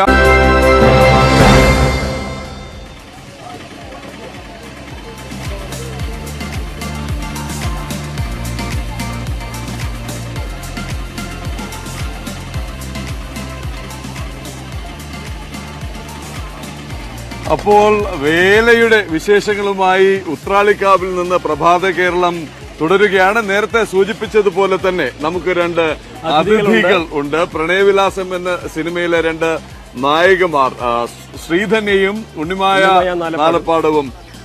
അവരോടൊപ്പം ആര്യയും ചേരുകയാണ്. ആര്യ ദേവൻ ന്യൂസ് ഡെസ്കിൽ നിന്ന് ചേരുകയാണ്. ആര്യ, ഉത്രാളിക്കാവിൽ നിന്ന് അങ്ങോട്ടേക്ക് ഞങ്ങൾ തൽക്കാലം കൈമാറുകയാണ്. രണ്ട് അതിഥികളോടും ഞങ്ങളുടെ ക്ഷമാപണം പറയുക. ഷൂട്ടിംഗ് തിരക്കുകൾക്കിടയിൽ അല്പസമയമായി അവർ കാത്തിരിക്കുന്നു എന്നുള്ളതറിയാം. പക്ഷെ ഇവിടെ പൂരവിശേഷവുമായി നാട്ടുകാരും പ്രവാസികളായ ദേശക്കാരും ഒക്കെ വന്നിരുന്നു. അങ്ങനെയാണ് ഒരല്പം താമസിച്ചത്. അപ്പോൾ പ്രണയവിലാസത്തിന്റെയും ഈ നായികമാരുടെയും ഒപ്പം മറ്റ് സിനിമാ വിശേഷങ്ങളും ആയി ആര്യ. തീർച്ചയായും പ്രദീപ്, അനുമോദ്, എന്തായാലും പ്രഭാത കേരളത്തിൽ ഇനി അതിഥി വിശേഷമാണ്. പ്രദീപും അനുമോദും സൂചിപ്പിച്ചതുപോലെ തന്നെ അർജുൻ അശോകനെ നായകനാക്കി നിഖിൽ മുരളി സംവിധാനം ചെയ്ത പ്രണയവിലാസം എന്ന ചിത്രം അത് തിയേറ്ററുകളിൽ വളരെ മികച്ച പ്രതികരണം നേടിക്കൊണ്ട് മുന്നേറിക്കൊണ്ടിരിക്കുകയാണ്. മമിത ബൈജു, അനുശ്വര രാജൻ, ശ്രീധന്യ, മനോജ്, ഉണ്ണിമായ എന്നിവരാണ് ചിത്രത്തിലെ പ്രധാന കഥാപാത്രങ്ങളെ അവതരിപ്പിച്ചിട്ടുള്ളത്. ശ്രീധന്യയും ഉണ്ണിമായ നാലപ്പാടവുമാണ് ഇന്ന് പ്രഭാത കേരളത്തിൽ അതിഥികളായി ചേരുന്നത്. അതിഥികളിലേക്ക് എത്തുന്നതിന് മുമ്പ് നമുക്ക് ചിത്രത്തിന്റെ ട്രെയിലർ ഒന്ന് ശ്രീധന്യ ആൻഡ് ഉണ്ണിമായ രണ്ടുപേർക്കും പ്രഭാത കേരളത്തിലേക്ക് സ്വാഗതം. ആദ്യം തന്നെ രണ്ടുപേർക്കും ഒരു വലിയ കൺഗ്രാറ്റുലേഷൻസ് പറയാണ്. സിനിമ അത്രത്തോളം ഹിറ്റായി തിയേറ്ററുകളിൽ മുന്നേറിക്കൊണ്ടിരിക്കുകയാണ്. ഒരു സൂപ്പർ ഹിറ്റ് സിനിമയുടെ ഭാഗമാകുന്നതിൽ ഉപരി നല്ല പ്രതികരണം, പ്രേക്ഷക പ്രതികരണം ലഭിക്കുന്ന ചിത്രത്തിന്റെ ഭാഗമാവുക എന്ന് പറയുന്നതിലെ കൂടുതൽ സന്തോഷം. ഞാൻ രണ്ടുപേരിലേക്ക് വരാം. ആദ്യം ഞാൻ ശ്രീധന്യയിലേക്ക് പോവുകയാണ്. ശ്രീധന്യ, എന്ത് തോന്നുന്നു? തീർച്ചയായിട്ടും എനിക്ക് സിനിമ ഇറങ്ങിക്കഴിഞ്ഞിട്ടാണ് അതിൻ്റെ ഒരു ഇമ്പാക്റ്റ് മനസ്സിലായത്.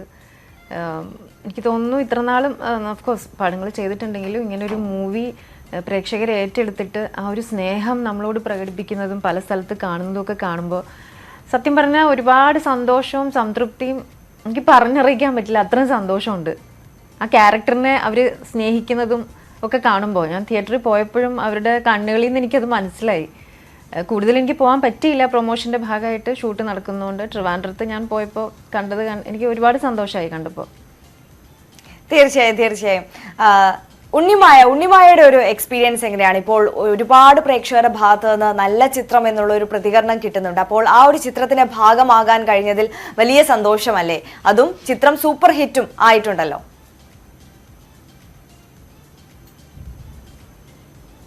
അതെ, ഒരുപാട് സന്തോഷമുണ്ട് ആ ചിത്രത്തിൻ്റെ ഭാഗമായിട്ട് ഒരു ഭർത്താവാൻ പറ്റിയതിൽ. അതും നല്ല ഒരു കൂട്ടം ആർട്ടിസ്റ്റിൻ്റെ കൂടെ വർക്ക് ചെയ്യാൻ പറ്റി, നല്ലൊരു ക്രൂവിൻ്റെ കൂടെ വർക്ക് ചെയ്യാൻ പറ്റി. അതൊരു വലിയ ഭാഗ്യമായിട്ട് കരുതുന്നു. ഇനി മുന്നോട്ടുള്ള വഴികളിൽ ഇവരുടെ ഒരു സപ്പോർട്ട് വലുതാണ്. പിന്നെ നമ്മൾ ഫസ്റ്റ് ഷോ ഒക്കെ കാണാൻ പോയ സമയത്ത് തന്നെ പ്രേക്ഷകരുടെ റെസ്പോൺസ് കാണുമ്പോൾ ഒത്തിരിയധികം സന്തോഷമുണ്ട്. ആ ഒരു സിനിമയിൽ പറയുന്ന കാര്യങ്ങൾ പലർക്കും അവരുടെ റിയൽ ലൈഫിലേക്ക് ഉൾക്കൊള്ളാൻ പറ്റി, റിയൽ ലൈഫായിട്ട് കണക്ട് ചെയ്യാൻ പറ്റി. അപ്പോൾ അതൊക്കെ കാണുമ്പോൾ ഒരുപാട് സന്തോഷമുണ്ട്. തീർച്ചയായും വളരെ സന്തോഷം നിങ്ങളെ രണ്ടുപേരെയും അതിഥികളായിട്ട് ഞങ്ങൾക്ക് കിട്ടിയതിലും. കാരണം എല്ലാവരും ഏറ്റെടുത്തു കഴിഞ്ഞ ഒരു ചിത്രമാണ്. ശ്രീധന്യ, ഇപ്പോൾ ഈ ഒരു സിനിമയിലേക്ക്, ഈ ഒരു കാസ്റ്റിംഗിലേക്ക് ശ്രീധന്യ എത്തപ്പെടുന്നത് എങ്ങനെയാണ്? ഇപ്പോൾ ഈ ഒരു ചിത്രത്തിന്റെ എല്ലാ കഥാപാത്രങ്ങളും നോക്കുമ്പോൾ ഈ ഒരു ചിത്രത്തിന്റെ തിരക്കഥ, അതേപോലെ തന്നെ മേക്കിംഗ്, എല്ലാത്തിനെയും പറ്റിയും ആളുകൾ പ്രശംസിക്കുന്നതിനൊപ്പം തന്നെ പ്രശംസിക്കുന്നതാണ് ഇതിന്റെ ഒരു കാസ്റ്റിംഗിനെ കുറിച്ചും. എങ്ങനെയാണ് ശ്രീധന്യ ഈ ഒരു വീട്ടമ്മയുടെ ക്യാരക്ടറിലേക്ക് എത്തപ്പെടുന്നത്? എന്നെ പെട്ടെന്ന് വിളിച്ച് പറയുക ചെയ്തത് ഡയറക്ടറും പ്രൊഡ്യൂസറും ഒക്കെ. നിഖിൽ മുരളിയാണ് ഡയറക്ടർ, പ്രൊഡ്യൂസർ രഞ്ജിത്ത് നായർ, അദ്ദേഹമാണ് വിളിച്ചത്. സിബി ചാവറ, മാർട്ടിൻ പ്രകാട്ട് ഫിലിംസ് ആണിത്. പക്ഷേ എന്നെ വിളിച്ചപ്പോൾ പറഞ്ഞത്, അതെനിക്കിവിടെ പറയാൻ പറ്റുമോ എന്നറിയില്ല എന്തുകൊണ്ടാണ് എന്നെ സെലക്ട് ചെയ്തതെന്നുള്ളത്. കാരണം അത് മൂവിയിലത്തെ ഒരു സസ്പെൻസ് ആണത്, എന്തുകൊണ്ടാണ് എന്നെ സെലക്ട് ചെയ്തതെന്നുള്ളത്. അത് മൂവി കണ്ടവർക്ക് മനസ്സിലാവും. ഒരു പ്രത്യേക കാരണമുണ്ട്. അത് എനിക്കിപ്പോൾ പറയാൻ പറ്റില്ലല്ലോ അല്ലേ ഉണ്ണി? ഇല്ല, സസ്പെൻസ് കളയണ്ട, പറയണ്ട. അപ്പോ സ്പോയിലറാണ്, അപ്പൊ അത് പറയാൻ പറ്റില്ല. അപ്പൊ പക്ഷെ അത് ഒരു വെറും വീട്ടമ്മ എന്നുള്ള രീതിയിലല്ല ആ ക്യാരക്ടർ. അത് നമ്മൾ ജീവിതത്തിൽ നമ്മൾ കാണുന്ന പലരും, നമ്മൾ വീട്ടിൽ കാണും അമ്മമാര് പലപ്പോഴും അവരവരുടെ ഇഷ്ടങ്ങളൊക്കെ വേണ്ടാന്ന് വെച്ച് വീട്ടിലുള്ളവർക്ക് വേണ്ടി മാത്രം ജീവിതം ത്യജിച്ച് അങ്ങനെ കഴിയുന്ന അമ്മമാരെ നമ്മൾ കണ്ടിട്ടുണ്ട്. പക്ഷെ എല്ലാവരുടെ പുറകിലും ഒരു കഥയുണ്ട്. അവർക്കും ഒരു ആഗ്രഹങ്ങളുണ്ടായിരുന്നു, അവർക്കും ഇതിനു മുമ്പ് ഒരു ജീവിതം ഉണ്ടായിരുന്നു. പലതും പല കാര്യങ്ങളും നമുക്ക് ഈ സിനിമ കാണുമ്പോൾ നമ്മൾ റിയലൈസ് ചെയ്യും. ഈ ചിത്രത്തിന്റെ ശ്രീധന്യ അവതരിപ്പിച്ച കഥാപാത്രം നോക്കുമ്പോൾ ഈ ഒരു ചിത്രത്തിന്റെ കഥ മുഴുവൻ ചുറ്റിപ്പറ്റി നിൽക്കുന്നത്, അല്ലെങ്കിൽ ആ ഒരു സ്റ്റോറി ഡെവലപ്പ് ചെയ്യുന്നത് തന്നെ ശ്രീധന്യയുടെ കഥാപാത്രത്തിൽ നിന്നാണ് അല്ലേ? അതെ, അതുകൊണ്ടാണ് ഞാൻ പറഞ്ഞത് നമുക്ക് അങ്ങനെ ഒരു വീട്ടമ്മ ക്യാരക്ടർ ഓഫ് കോഴ്സ് അങ്ങനെയാണ് രജിസ്റ്റർ ചെയ്യുന്നത് തുടക്കത്തിൽ. അപ്പം അതിലേക്ക് നമുക്ക് ചുരുങ്ങാൻ പറ്റില്ല. അതാണ് ആ സിനിമയിലെ ഏറ്റവും വലിയൊരു അതൊരു സർപ്രൈസ് എലമെന്റ് ഉണ്ട് അവിടെ. അതെനിക്ക് പറയാൻ പറ്റില്ല. എല്ലാവരും ശരിക്കും കാണണോ, അത് തിയേറ്ററിൽ പോയി കാണുമ്പോൾ അത് മനസ്സിലാവും ഇതായിരുന്നു എന്ന്. പലരും പറഞ്ഞു ഒരു ക്ലീഷേ അമ്മ ക്യാരക്ടർന്ന് വിചാരിച്ചു, പക്ഷെ തിയേറ്ററിൽ ചെന്ന് കഴിഞ്ഞപ്പോഴാണ് അത് അങ്ങനെയല്ല എന്ന് മനസ്സിലായത്. അതുപോലെ തന്നെ നമ്മുടെ ചുറ്റുമുള്ളവരെയൊക്കെ കാണുമ്പോൾ പല അമ്മമാരും എല്ലാവരെയും കാണുമ്പോൾ നമ്മൾ ഇവരിങ്ങനെയാന്ന് പറഞ്ഞ് നമ്മൾ അതങ്ങനെ അത്ര സീരിയസ് ആയിട്ട് സില്ലി ആയിട്ട് നമ്മൾ കാണും. പക്ഷെ അവരുടെ പുറകിലുള്ള കഥ, അവരുടെ ആഗ്രഹങ്ങൾ, അവരുടെ ഇഷ്ടങ്ങൾ, അതിനെക്കുറിച്ചൊന്നും നമ്മൾ ചിന്തിക്കാറില്ല. അതാണ് ഈ മൂവിയിലത്തെ ഒരു സർപ്രൈസ്. അതെ, നമ്മൾ സാധാരണയായി കണ്ടുവരുന്ന ഒരു കഥാപാത്രത്തിനപ്പുറം അവരുടെ ജീവിതഗന്ധിയായ അവരുടെ പശ്ചാത്തലം, അവർക്ക് എത്രത്തോളം കാമ്പുണ്ട് എന്ന് കാണിച്ചു തരുന്നുണ്ട്. അതോടൊപ്പം തന്നെ ഇതൊരു കുടുംബ ചിത്രം കൂടിയാണ്. ഈ സൊസൈറ്റിയിൽ പൊതുവെയുള്ള ചില സ്റ്റിഗ്മകളൊക്കെ ഉണ്ട്, ടാബു ഉണ്ട്. അതായത് ഈ സ്ത്രീകളുടെ പ്രണയത്തെ പറ്റി പറയുമ്പോൾ അല്ലെങ്കിൽ സ്ത്രീകളുടെ വിവാഹേതര ബന്ധത്തെ പറ്റി പറയുമ്പോൾ മറ്റൊരു കണ്ണിലൂടെയാണ് എപ്പോഴും ആളുകൾ അതിനെ നോക്കിക്കാണുന്നത്. അതിനെ പുരുഷന്മാരുടെ വിവാഹേതര ബന്ധത്തിനെ പറ്റി പറയുന്നതിനേക്കാൾ വളരെ മോശമായ രീതിയിൽ കാണിക്കുന്നുണ്ട്. പക്ഷേ സ്ത്രീകൾക്ക് എന്താണ് അവരുടെ പാർട്ട്നേഴ്സിൽ നിന്ന് ആവശ്യമായിട്ടുള്ളത്, അല്ലെങ്കിൽ അവര് അർഹിക്കുന്ന റെസ്പെക്റ്റ് എന്താണ്, സ്നേഹം എന്താണ്, ആ കാര്യങ്ങളൊക്കെ തന്നെയും ഈ ഒരു ക്യാരക്ടർ, ശ്രീധന്യയുടെ ക്യാരക്ടർ വരച്ചു കാട്ടുന്നുണ്ടല്ലേ? അതെ അതെ. ഇപ്പം അതാ ഞാൻ പറഞ്ഞത്, നമ്മൾ വീടുകളിൽ സാധാരണ അമ്മമാരെ അവരെ നമ്മൾ അങ്ങനെ ഒരു ആൾ എക്സിസ്റ്റ് ചെയ്യുന്നുണ്ടെന്ന് പോലും പല സ്ഥലങ്ങളിലും പല വീടുകളിലും അമ്മമാര് അവരുടെ ആവശ്യങ്ങളും ആഗ്രഹങ്ങളും ഒന്നും ഉറക്കെ പറയാറില്ല. അതുകൊണ്ട് തന്നെ നെഗ്ലക്റ്റഡ് ആയി കഴിയുന്നവരാണ് അമ്മമാര്. എന്നാൽ ആൺമക്കളാണെങ്കിലും എല്ലാവരും അച്ഛന്മാരാണെങ്കിലും ഒക്കെ അവരവരുടെ ലൈഫ് എൻജോയ് ചെയ്യുന്നുണ്ട്, പുറത്തു പോകുന്നുണ്ട്, നല്ല നെറ്റ്വർക്കിംഗ് ഉണ്ട്. ഉണ്ണിമായയുടെ ആദ്യ ചിത്രം തിങ്കളാഴ്ച നിശ്ചയം, അതും ഇതുപോലെ വളരെ ഹിറ്റായി എന്നുള്ളൊരു ചിത്രത്തിനപ്പുറം തന്നെ ഇതുപോലെ പ്രേക്ഷക പ്രശംസ അത്രത്തോളം ലഭിച്ച ഒരു കഥാപാത്രമായിരുന്നു, സിനിമയായിരുന്നു, സ്റ്റേറ്റ് അവാർഡ് വിന്നിംഗ് ചിത്രമാണ്. അതിൽ നിന്ന് ഈ ചിത്രത്തിലേക്ക്, പ്രണയവിലാസത്തിലേക്ക് എങ്ങനെയാണ് ഉണ്ണിമായ എത്തപ്പെടുന്നത്?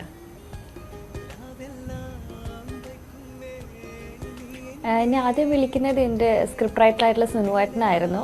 ഈ പടത്തിലേക്ക് എന്നെ സജസ്റ്റ് ചെയ്തിരിക്കുന്ന മനോജേട്ടൻ സജസ്റ്റ് ചെയ്തു, അതേപോലെ തന്നെ സിനിമയുടെ അസിസ്റ്റന്റ് ഡയറക്ടറായിട്ടുള്ള ഷുഹൈലേട്ടൻ സജസ്റ്റ് ചെയ്തു. അങ്ങനെ കുറേ ആൾക്കാർ ഈ ക്യാരക്ടറിലേക്ക് എൻ്റെ പേര് പറഞ്ഞു എന്ന് ഞാൻ കേട്ടിരുന്നു.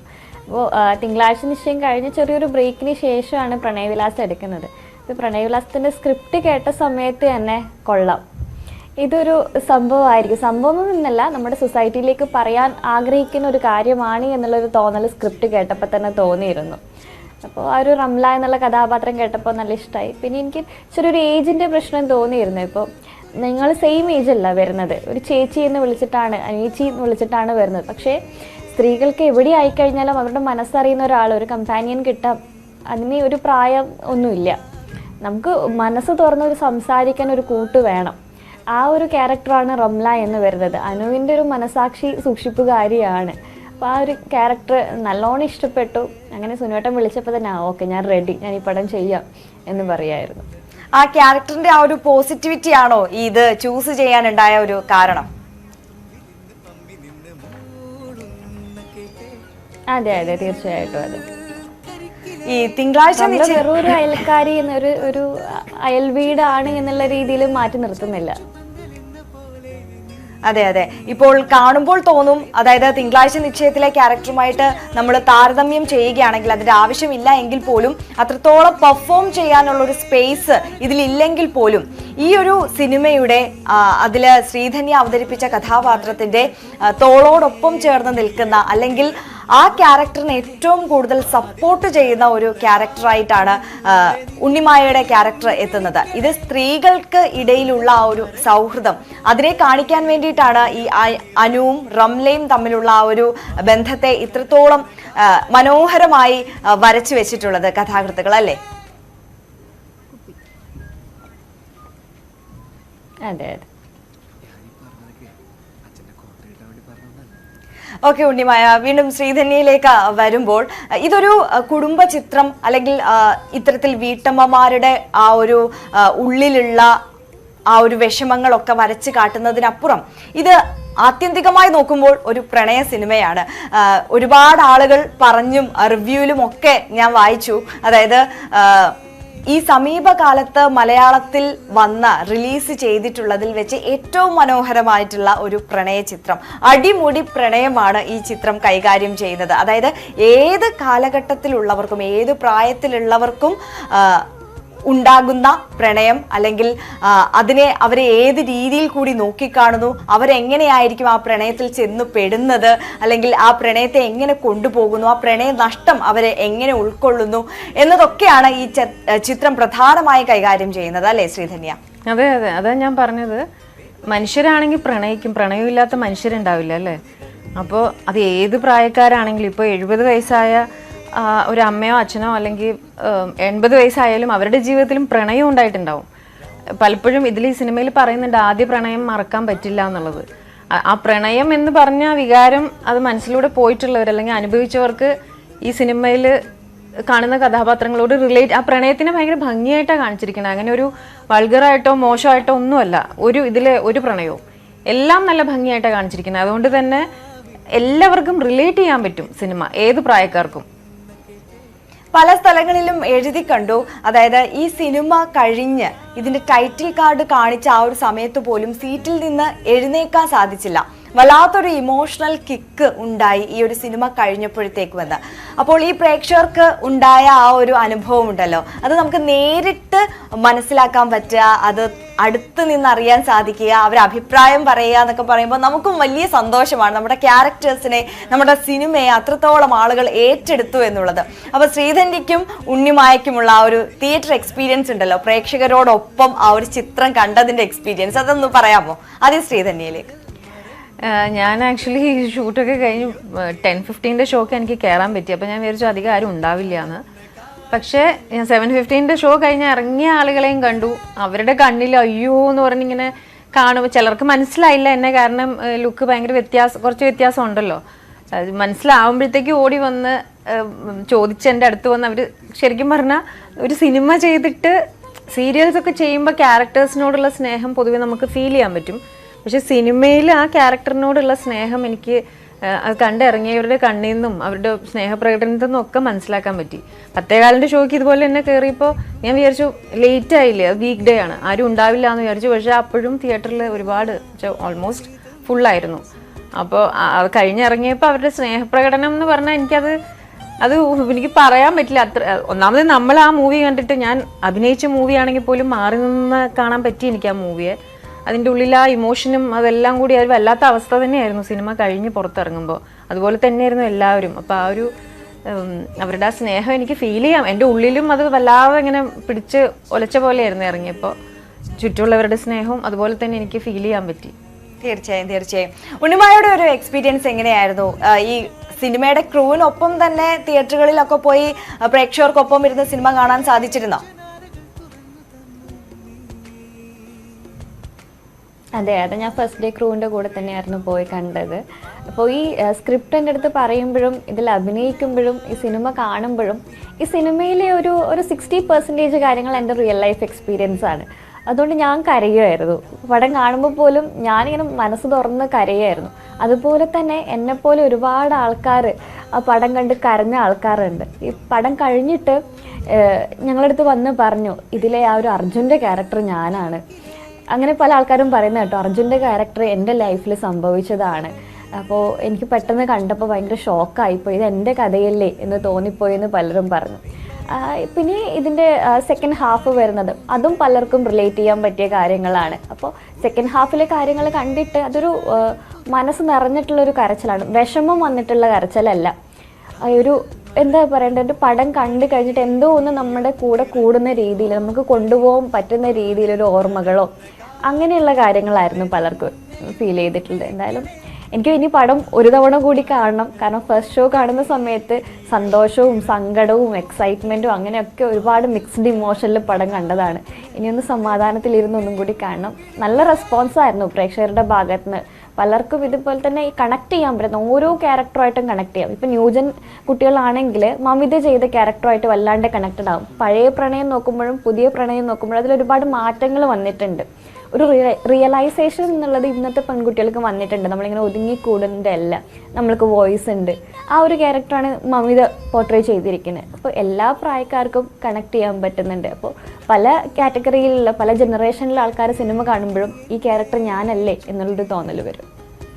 തീർച്ചയായും നിങ്ങൾക്കൊപ്പം തന്നെ കൂടെ അഭിനയിച്ചവരെ നമുക്ക് പറയാതെ പോവാൻ പറ്റില്ല. കാരണം അർജുൻ അശോകൻ, അനുഷ്ര രാജൻ, മമിത ബൈജു, മനോജ് കെ യു തുടങ്ങിയ നല്ലൊരു കാസ്റ്റ് തന്നെയാണ് ചിത്രത്തിലുള്ളത്. അവരുമായിട്ടുള്ള ആ ഒരു എക്സ്പീരിയൻസ്, ആ ഒരു വർക്കിംഗ് എക്സ്പീരിയൻസ് എങ്ങനെയായിരുന്നു ഉണ്ണിമായ?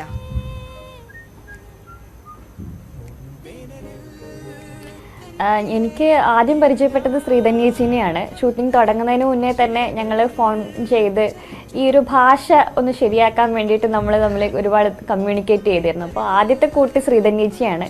പിന്നെ ഷൂട്ടിംഗ് ടൈമിലും ഞങ്ങൾ രണ്ടുപേരും തന്നെയാണ് ഒരുമിച്ചുണ്ടായിരുന്നത്. മനോജേട്ടനെ മുൻകൂട്ടി അറിയാം, തിങ്കളാഴ്ച നിശ്ചയത്തിൽ ഞങ്ങൾ ഒരുമിച്ച് വർക്ക് ചെയ്തിരുന്നു. അർജുൻ്റെയും മമിതയുടെയും പിന്നെ അതേപോലെ തന്നെ ശരത് സഭ, ഇവരുടെ 3 പേരുടെയും കൂടെ ആദ്യത്തെ എക്സ്പീരിയൻസ് ആണ്. ഭയങ്കര കൂളായിട്ടുള്ള ആൾക്കാരാണ്. അതാണ് ഏറ്റവും എടുത്ത് പറയാനുള്ള ഒരു കാര്യം എന്ന് പറഞ്ഞു കഴിഞ്ഞാൽ, അർജുനൊന്നും ഒരു അറിയപ്പെടുന്ന ഒരു താരമാണ് എന്നുള്ള യാതൊരുവിധ അങ്ങനെയുള്ളൊരു ചിന്തകളോ കാര്യങ്ങളോ ഒന്നുമില്ല. ഇങ്ങോട്ട് വന്ന് സംസാരിക്കുന്നു, നമ്മൾ ഷൂട്ടിങ്ങിൻ്റെ ബ്രേക്കിൻ്റെ സമയത്ത് ലൂഡോ കളിക്കുന്നു, അന്താക്ഷരി കളിക്കുന്നു, ആക്ഷൻ ഗെയിംസ് കളിക്കുന്നു, അങ്ങനെയൊക്കെയായിരുന്നു ലൊക്കേഷൻ. വളരെ ഫ്രീ മൈൻഡഡ് ആയിട്ടുള്ള ആൾക്കാർ, വളരെ നല്ല രീതിയിൽ ഇടപഴകുന്ന, യാതൊരുവിധ മാറി നിന്ന് അല്ലെങ്കിൽ ഞാൻ ഇങ്ങനെയാണെന്നോ അങ്ങനെയുള്ളൊരു സ്റ്റാർഡം കാണിക്കാതെയുള്ള ആൾക്കാരാണ് മമിതയാണെങ്കിലും അർജുനാണെങ്കിലും. അതുകൊണ്ട് തന്നെ അവർ ഒരുപാട് നമ്മളെ കംഫർട്ട് ചെയ്തിട്ടുണ്ട്. എൻ്റെയൊക്കെ സംബന്ധിച്ച് 2ാമത്തെ സിനിമയാണ്. അപ്പം ഇങ്ങനൊരു ക്രൂവിൻ്റെ കൂടെ ആദ്യമായിട്ടാണ്, അതായത് അറിയപ്പെടുന്ന താരങ്ങളുടെ കൂടെ ആദ്യമായിട്ട് വർക്ക് ചെയ്യാണ്. അങ്ങനെയുള്ള യാതൊരുവിധ ഒരു ഇൻഹിബിഷനോ കാര്യങ്ങളോ ഒന്നും ഇല്ലാണ്ട് നല്ല രീതിയിൽ ഇവർ നമ്മളെ സെറ്റാക്കി എടുത്തിട്ടുണ്ട്. തീർച്ചയായും ഉണ്ണിമായ, ഇപ്പൊ ഉണ്ണിമായ സൂചിപ്പിച്ചു ഈ സ്ലാങ് പഠിക്കാൻ വേണ്ടി രണ്ടുപേരും ഫോണൊക്കെ വിളിച്ച് സംസാരിക്കുകയുണ്ടായെന്നൊക്കെ. അപ്പം ഈ ഫോണിൽ കൂടിയുള്ള ട്രെയിനിങ് അല്ലാതെ നിങ്ങൾക്ക് വർക്ക്ഷോപ്സ് അങ്ങനെ എന്തെങ്കിലുമൊക്കെ ഉണ്ടായിരുന്നോ?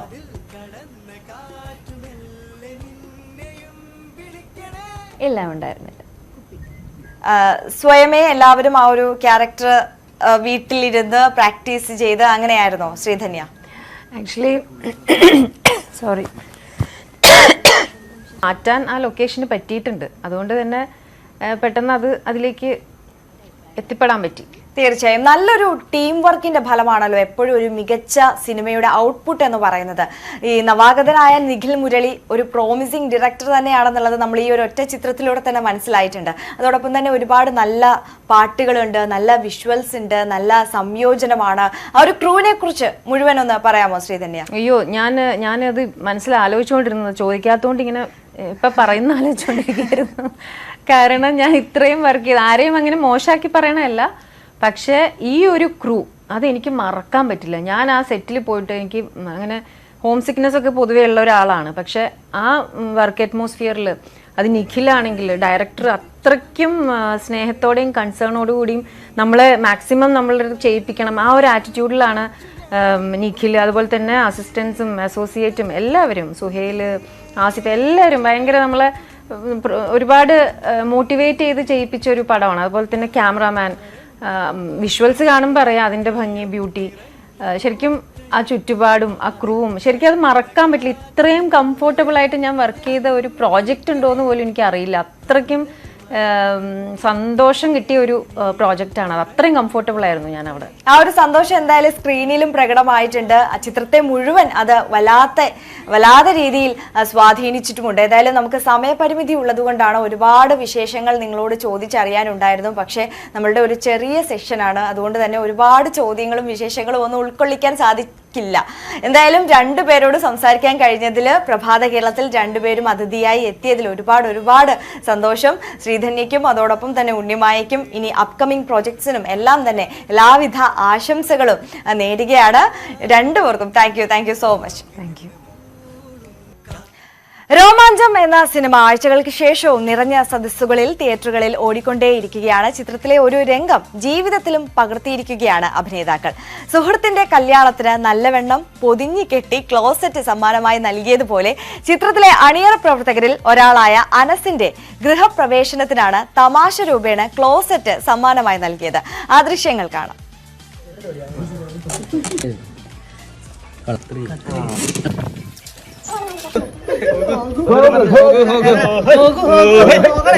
ഒന്ന് പോകടാ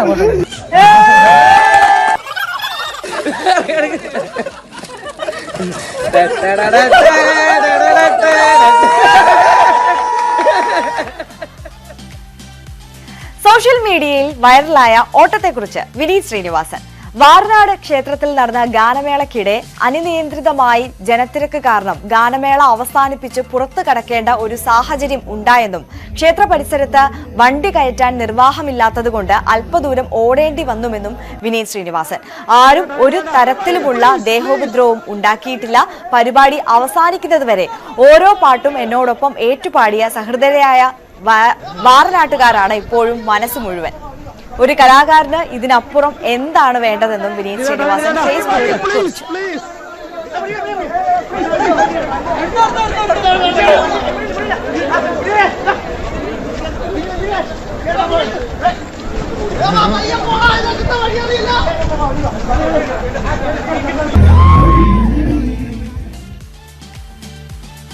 പ്രഭാത കേരളത്തിൽ ഇനിയൊരു ഇടവേളയാണ്. ഇടവേളയ്ക്ക് ശേഷം കൂടുതൽ വാർത്തകളും വിശേഷങ്ങളുമായി ഉത്രാളക്കാവിൽ നിന്ന് പ്രദീപും അനുമോദും ചേരും.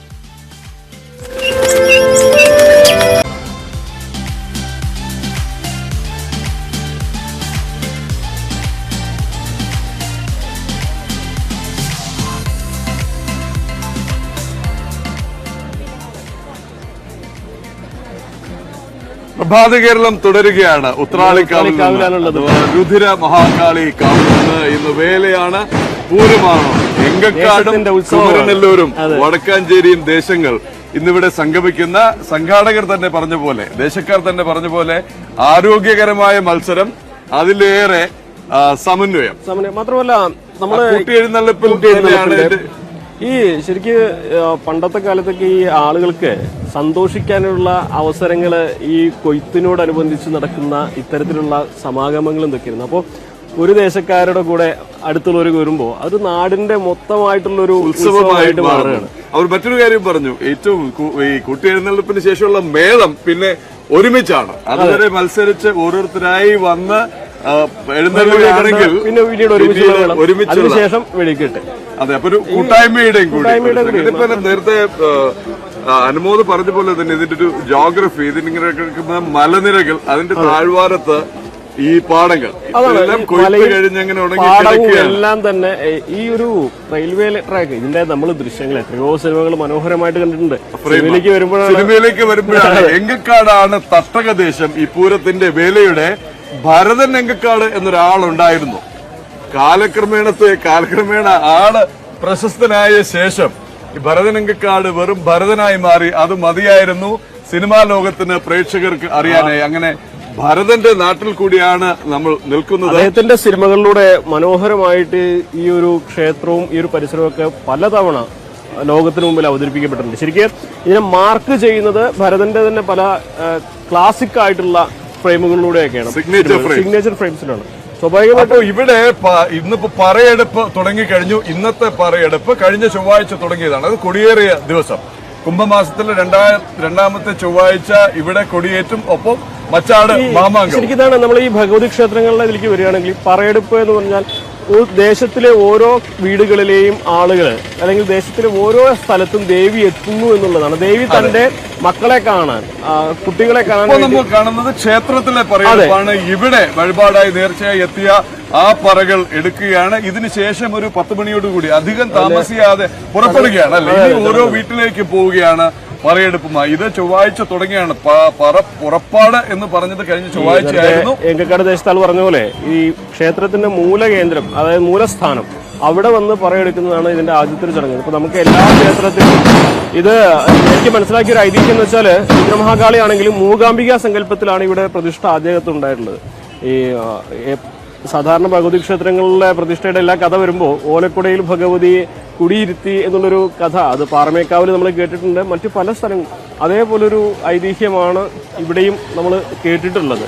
അപ്പൊ ഭഗവതി ആദ്യം തൃശൂർ പൂരത്തിനൊക്കെ ലഭിക്കുന്ന ഒരു മാധ്യമ ശ്രദ്ധ പലപ്പോഴും ഈ പാട്ടിലൂടെയും അല്ലെങ്കിൽ പൂരത്തിലും വേലയിലും താല്പര്യമുള്ള ആൾക്കാരുടെയും ഒക്കെ ശ്രദ്ധയ്ക്ക് അപ്പുറത്തേക്ക് തത്സമയമൊന്നും എത്താറുണ്ടെന്ന് എനിക്ക് തോന്നുന്നില്ല. ഉത്രാളിക്കാവിലെ അത് ഞാൻ ആദ്യമായിട്ടായിരിക്കും നമ്മളൊരു ആദ്യമായിട്ടൊരു ചുവട് വെക്കുകയാണ്. കാരണം ഉത്രാളിക്കാവ് പോലെ ഒരുപാട് പ്രശസ്തമായ ആളുകൾക്ക് ചിരപരിചിതമായ ഉത്സവങ്ങളും വേലകളൊക്കെ നമ്മളെ ചുറ്റുമുണ്ട്. അവിടെയൊക്കെ നമ്മൾ ആ കാഴ്ചകൾ ലോകത്തിനെ മുഴുവൻ നമ്മളിലൂടെ നമ്മൾ കാണിക്കുകയാണ്. അതിൽ നേരത്തെ അവർ പറഞ്ഞ പോലെ തന്നെ അന്നദാനം മേളവും ആഘോഷവും മാത്രമല്ല, അന്നദാനം അടക്കമുള്ള കാര്യങ്ങളിലുള്ള കൂട്ടായ്മയും മത്സരബുദ്ധിയും. അങ്ങനെ എങ്കക്കാടും കുമരനെല്ലൂരും വടക്കാഞ്ചേരിയും സമന്വയിക്കുന്ന ഉത്രാളിക്കാവ് വേല ദിനത്തിലാണ് പ്രഭാത കേരളം പ്രേക്ഷകരിലേക്ക് ഇവിടെ നിന്ന് തന്നെ എത്തുന്നത്. ഇനിയിപ്പോ പറപ്പുറപ്പാടിന്റെ സമയമായി ഭാഗത്ത് ഇത് ഒരു വഴിക്ക് അങ്ങനെ പോകുമ്പോൾ ഇവിടെ വേലയ്ക്കുള്ള ഒരുക്കങ്ങളായി ഓരോ ദേശങ്ങളിലും അവരുടെ 11 മണിക്ക് തുടങ്ങുകയാണ് അവരുടെ ചടങ്ങുകളൊക്കെ തുടങ്ങണം. ഇതൊക്കെ ഒരു എണ്ണയിട്ട യന്ത്രം പോലെ അങ്ങനെ പ്രവർത്തിച്ചുകൊണ്ടിരിക്കുകയാണ്. അപ്പൊ ഈ പറയെടുക്കാൻ പോകുന്നവർ പിന്നെ ഇനി രാത്രിയാണ് മടങ്ങി വരവ്.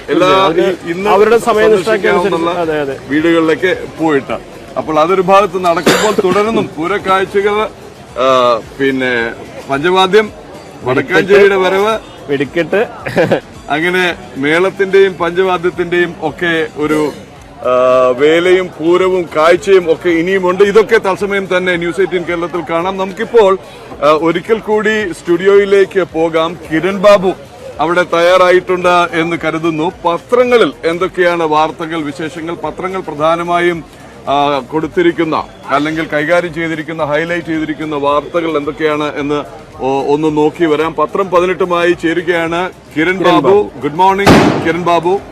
ഉത്രാളിക്കാവിൽ നിന്ന് അനുമോദും ഞാനുമാണ്. എന്തായാലും നിങ്ങൾ ഉത്രാളിക്കാവിലെ പൂരത്തിന്റെ വിശേഷങ്ങൾ പ്രേക്ഷകർക്ക് തത്സമയം എത്തിക്കും. നമുക്ക് പത്രവിശേഷങ്ങളിലേക്ക്. പത്രങ്ങൾ പ്രധാനമായും ഇന്ന് വ്യത്യസ്തമായ പ്രധാന വാർത്തകളാണ് നൽകിയിരിക്കുന്നത്. എന്നാലും പൊതുവെ പറയാവുന്ന 2 പ്രധാന വാർത്തകൾ. ഇന്നലെ മുഖ്യമന്ത്രിയും പ്രതിപക്ഷ നേതാവുമായി നിയമസഭയിൽ വലിയ വാക്പോരാണ് നടന്നത്. അതിശക്തമായ ഭാഷയിലാണ് രണ്ടുപേരും നേരിട്ട് ഏറ്റുമുട്ടിയത്. അത് പ്രധാന വാർത്തയായി തന്നെ പല പത്രങ്ങളും നൽകിയിട്ടുണ്ട്. അതോടൊപ്പം തന്നെ സുപ്രീം കോടതിയുടെ ഭാഗത്തു നിന്നും ഒരു പ്രധാനപ്പെട്ട വിധി ഉണ്ടായിരുന്നു, പേരുമാറ്റത്തെ ചൊല്ലിയുള്ളത്. അത് മതങ്ങൾ തമ്മിലുള്ള ഒരു സൗഹൃദം വളർത്താൻ വേണ്ടി അല്ലെങ്കിൽ വർഗീയത അകറ്റി നിർത്താൻ വേണ്ടിയുള്ള സുപ്രധാനമായ ഒരു വിധിയും അതിൻ്റെ പരാമർശവുമാണ്. ഈ 2 വാർത്തകളാണ് പ്രധാനമായും മിക്ക പത്രങ്ങളും നൽകിയിട്ടുള്ളത്. പക്ഷേ പൊതുവെ അങ്ങനെ ഏകീകൃതമായ വാർത്ത എന്ന് പറയാനാവില്ല. വ്യത്യസ്തമായ വാർത്തകളാണ് പല പത്രങ്ങളും നൽകിയിട്ടുള്ളത്. പത്രം 18ലേക്ക് സ്വാഗതം.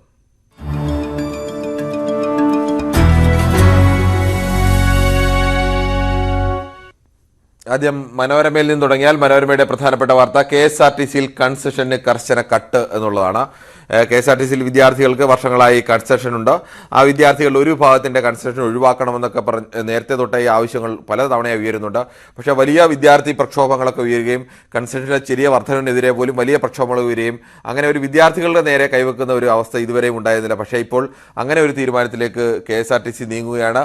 25 വയസ്സാണ് പ്രായപരിധി. 25 വയസ്സിന് ശേഷം പഠിക്കുന്നവർക്ക് കൺസെഷൻ ലഭിക്കില്ല. അതോടൊപ്പം തന്നെ അൺഎയ്ഡഡ് സർക്കാർ സ്കൂളുകളിലും എയ്ഡഡ് സ്കൂളുകളിലും പഠിക്കുന്നവർ ഒഴികെയുള്ള അൺഎയ്ഡഡ് സ്കൂളുകളിലാണെങ്കിൽ വരുമാന പരിധി BPL ആയിരിക്കുന്നവരുടെ കുട്ടികൾക്ക് മാത്രമേ കൺസെഷൻ ലഭിക്കൂ. അങ്ങനെ വിവിധ വരുമാനത്തിന്റെ അടിസ്ഥാനത്തിൽ, രക്ഷകർത്താവിന്റെ വരുമാനത്തിന്റെ അടിസ്ഥാനത്തിൽ കൺസെഷൻ നിർത്തലാക്കുന്ന പല വ്യത്യസ്ത വിഭാഗങ്ങളുടെ കൺസെഷൻ കുറയ്ക്കുന്ന ഒരു നടപടികളിലേക്ക് KSRTC നീങ്ങുകയാണ്. അതുതന്നെയാണ് വളരെ പ്രധാനപ്പെട്ട വാർത്തയായി നൽകുന്നത്. അൺഎയ്ഡിലും സ്വാശ്രയത്തിലും BPL വിദ്യാർത്ഥികൾക്ക് മാത്രമായി നിരക്കിലെ ഇളവ് ഏർപ്പെടുത്തിയിരിക്കുകയാണ്. ഇത് സ്കൂൾ വിദ്യാർത്ഥികൾ വരുമ്പോൾ സ്വാഭാവികമായും വലിയൊരു വിഭാഗത്തിന്റെ കുറെ കാലമായുള്ള ആവശ്യങ്ങൾ കൂടിയാണ്. പക്ഷേ സ്കൂൾ വിദ്യാർത്ഥികളിലേക്ക് വരുമ്പോൾ അതിനൊരു മറുവശം കൂടിയുണ്ട്. രക്ഷകർത്താവിന്റെ സമ്പത്തിന്റെ അവസ്ഥ നോക്കി കൺസെഷൻ കൊടുക്കാതിരിക്കുക എന്ന് പറയുമ്പോൾ കുട്ടികൾക്കുണ്ടാകുന്ന ബുദ്ധിമുട്ട്. പക്ഷേ കോളേജ് വിദ്യാർത്ഥികളെ സംബന്ധിച്ച് നേരാണ്. ലക്ഷങ്ങൾ ഫീസ് കൊടുത്ത് പഠിക്കുന്ന വിദ്യാർത്ഥികൾ കൂടി എന്തിനാണ് കൺസെഷൻ കൊടുക്കുന്നത് എന്നുള്ള ഗൗരവമായ ചോദ്യം കൂടി ഉണ്ടായിരുന്നു. എന്തായാലും അക്കാര്യത്തിലേക്ക് ഒരു തീരുമാനത്തിലേക്ക് പോവുകയാണ്. ഇനി വിദ്യാർത്ഥി സംഘടനകളുടെ പ്രതികരണമൊക്കെ വരും ദിവസങ്ങളിൽ തന്നെ ഉണ്ടാവും എന്ന് പ്രതീക്ഷിക്കാം. മറ്റൊന്നൊരു മനോരമയുടെ 1-ാം പേജിൽ നൽകിയ ഒരു പ്രധാനപ്പെട്ട പടമാണ്. അത് ഒരു അമ്മയല്ലേ MLA എന്നാണ് എഴുതിയിരിക്കുന്നത്. മഹാരാഷ്ട്രയിലെ NCP MLA ആണ്. NCP MLA സരോജ് ആഹ്റയുടെ പടമാണ്. 4 മാസം പ്രായമുള്ള കുഞ്ഞിനെയുമായി നിയമസഭയിലേക്ക് വരുന്നതിൻ്റെ ചിത്രമാണ് നൽകിയിരിക്കുന്നത്. നേരത്തെ കൈക്കുഞ്ഞുമായും ഇവർ നിയമസഭയിലേക്ക് എത്തിയിരുന്നു. എന്തായാലും ആ ചിത്രം മനോഹരമായി. ഇങ്ങനെ കുഞ്ഞുങ്ങളുള്ള അമ്മമാരുടെ വലിയ പ്രയാസമാണ്. അവർ ജോലി സ്ഥലത്തേക്ക് എങ്ങനെ പോകും, ഈ കുഞ്ഞുങ്ങളെ എന്ത് ചെയ്യും എന്നുള്ളത്. അതിന് ഒരു തരത്തിൽ ഇപ്പോൾ ജോലി സ്ഥലത്തേക്കായാലും കുഞ്ഞുങ്ങളെ കൊണ്ടുവരാമെന്ന് ആഗോളതലത്തിൽ തന്നെ അത്തരമൊരു സന്ദേശം പോകുന്നുണ്ട്. അതിൻ്റെ കൂടി ഭാഗമാണ് ഈ ചിത്രം നൽകിയിരിക്കുന്നത്. മറ്റൊന്ന്, വരുമാന സർട്ടിഫിക്കറ്റ് ഇന്നും നൽകിയില്ലെങ്കിൽ 10 ലക്ഷം പേർ ക്ഷേമ പെൻഷൻ്റെ പുറത്താവും എന്നുള്ളതാണ്. ക്ഷേമ പെൻഷന് വരുമാന സർട്ടിഫിക്കറ്റ് നൽകണമെന്ന് നേരത്തെ തന്നെ വ്യവസ്ഥയുണ്ടായിരുന്നു. 1600 രൂപ ക്ഷേമ പെൻഷൻ ലഭിക്കുന്ന മാസം ക്ഷേമ പെൻഷൻ ലഭിക്കുന്ന 5 തരം പെൻഷനുകളാണ് കേരളത്തിലുള്ളത്. ഇത് 40 ലക്ഷത്തോളം മനുഷ്യർക്ക് ലഭിക്കുന്നതാണ്. ഇതിൽ 10 ലക്ഷത്തോളം പേരുടെ വരുമാന സർട്ടിഫിക്കറ്റ് ഇപ്പോഴും നൽകിയിട്ടില്ല. 1 ലക്ഷം രൂപയിൽ താഴെയാണ് വാർഷിക വരുമാനം എന്നുള്ള സർട്ടിഫിക്കറ്റ് നൽകിയില്ലെങ്കിൽ അവർക്ക് പെൻഷൻ ലഭിക്കില്ല. ഈ പെൻഷൻ മുടങ്ങിപ്പോയി കഴിഞ്ഞാൽ പിന്നീട് ഇവർക്ക് 1 ലക്ഷം രൂപയിൽ താഴെയാണ് വാർഷിക വരുമാനമെങ്കിൽ ആ സർട്ടിഫിക്കറ്റ് കൊടുത്ത് പെൻഷൻ പുനഃസ്ഥാപിക്കാം. പക്ഷേ ആ കുടിശ്ശിക നാളുകളിലെ കുടിശ്ശിക ലഭിക്കില്ല. എന്തായാലും അതിൻ്റെ തീയതി ഇന്ന് അവസാനിക്കുകയാണ്. ഇത് സാധാരണ ജനങ്ങളെ സംബന്ധിച്ച് വളരെ പ്രധാനപ്പെട്ട ഒരു വാർത്തയാണ്. ആ വാർത്ത വലിയ പ്രാധാന്യത്തോടു കൂടിയാണ് തിരുവനന്തപുരത്ത് നിന്ന് ഷില്ലർ സ്റ്റീഫനാണ് റിപ്പോർട്ട് ചെയ്തിരിക്കുന്നത്, മനോരമ നൽകിയിരിക്കുന്നത്. മറ്റൊന്ന് PF പെൻഷൻ്റെ ലിങ്ക് വന്നു, കയറാനാവുന്നില്ല എന്നുള്ളതാണ്. ശമ്പളത്തിന് ആനുപാതികമായി ഉയർന്ന PF പെൻഷൻ ലഭിക്കാൻ വേണ്ടിയുള്ള തീരുമാനം വരിക, അതിന് ലിങ്കിലേക്ക് അപ്ലോഡ് ചെയ്യണം എന്നെല്ലാം തീരുമാനം ചെയ്യണം എന്ന് പറഞ്ഞിരുന്നു. പക്ഷേ ലിങ്ക് കഴിഞ്ഞ ദിവസങ്ങളിലൊന്നും വന്നിരുന്നില്ല. മാർച്ച് 3 അവസാന തീയതിയായി നിശ്ചയിച്ചിരുന്നത്. ലക്ഷക്കണക്കിന് വരുന്ന, ചിലപ്പോൾ കോടിയോളം വരുന്ന ആളുകൾ ഈ PF-ന്റെ പരിധിയിൽ വരുന്ന തൊഴിലാളികൾ രാജ്യത്താകമാനമുണ്ട്. അവർക്കെല്ലാം പ്രയോജനപ്പെടുന്ന, അല്ലെങ്കിൽ അവർക്കാകെ ചെയ്യേണ്ട ഒരു തീരുമാനമായിരുന്നു. പക്ഷേ അതിൻ്റെ ലിങ്ക് ഇന്നലെ വന്നെങ്കിലും ആ ലിങ്ക് പലപ്പോഴും തുറക്കാൻ കഴിയാത്ത ഒരവസ്ഥയിലേക്കാണ് നീങ്ങിയത്. എന്തായാലും മെയ് 3 വരെ ഇതിൻ്റെ തീയതി നീട്ടിയിട്ടുണ്ട് എന്നുള്ളതുകൊണ്ട് വരും ദിവസങ്ങളിലേക്ക് വീണ്ടും ആളുകൾക്ക് ഇത് ചെയ്യാൻ കഴിയുമെന്ന് പ്രതീക്ഷിക്കുന്നു. ഈ വാർത്തയും ഒട്ടുമിക്ക പത്രങ്ങളും വളരെ പ്രാധാന്യത്തോടു കൂടി തന്നെ നൽകിയിട്ടുണ്ട്. മറ്റൊന്ന് ഈ വാർത്തയാണ്. എക്സിറ്റ് പോൾ ഫലങ്ങളാണ് വന്നത്. എക്സിറ്റ് പോൾ ഫലങ്ങൾ 3 സംസ്ഥാനങ്ങളിലാണ് തെരഞ്ഞെടുപ്പ് നടന്നത്: ത്രിപുര, നാഗാലാൻഡ്, മേഘാലയ. അതിൽ ത്രിപുരയിലെ തെരഞ്ഞെടുപ്പാണ് മലയാളികളെ സംബന്ധിച്ച് ഏറെ പ്രാധാന്യമുള്ളത്. മലയാളികൾക്ക് ഏറെ പരിചിതമായ ഒരു സംസ്ഥാനം കൂടിയാണ്. ദീർഘകാലം CPM ഭരിച്ച ഒരു സംസ്ഥാനം എന്ന നിലയിൽ കൂടിയാണ്. അവിടെ BJP സഖ്യത്തിനാണ് ഇക്കുറിയും ഭരണം നിലനിർത്തും എന്ന് തന്നെയാണ് എല്ലാ പ്രധാന എക്സിറ്റ് പോളുകളും പറയുന്നത്. 45 സീറ്റ്, 60-ൽ 45 സീറ്റ് വരെ ഇന്ത്യ ടുഡേ ആക്സിസ് സർവേ നൽകുമ്പോൾ ഏറ്റവും കുറവ് നൽകുന്നത് ടൈംസ് നൗ ETG റിസർച്ചാണ്. അവർ 21 സീറ്റാണ് നൽകുന്നത്. അപ്പോൾ 21, 27 എന്തായാലും ഭരണത്തിന് തൊട്ടടുത്ത് വരെ എത്താൻ കഴിയും, അല്ലെങ്കിൽ ബാക്കി എല്ലാ സർവേകളും ഭരണം നിലനിർത്തുമെന്ന് തന്നെയാണ് പറയുന്നത്. നാഗാലാൻഡിലാണെങ്കിൽ NDPP BJP സഖ്യമാണ്. NDPP ആണ് അവിടുത്തെ പ്രധാനപ്പെട്ട പാർട്ടി. അവർ അനായാസമായ ജയമാണ് എല്ലാ സർവേയും. മറ്റ് എതിരാളികൾക്കൊന്നും അങ്ങനെ കാര്യമായ സീറ്റ്, ഒരു 10 സീറ്റാണ് പരമാവധി എതിരാളികൾക്ക് ഏറ്റവും കൂടുതൽ ജൻ കി ബാത്തിൻ്റെ സർവേ നൽകുന്നത്.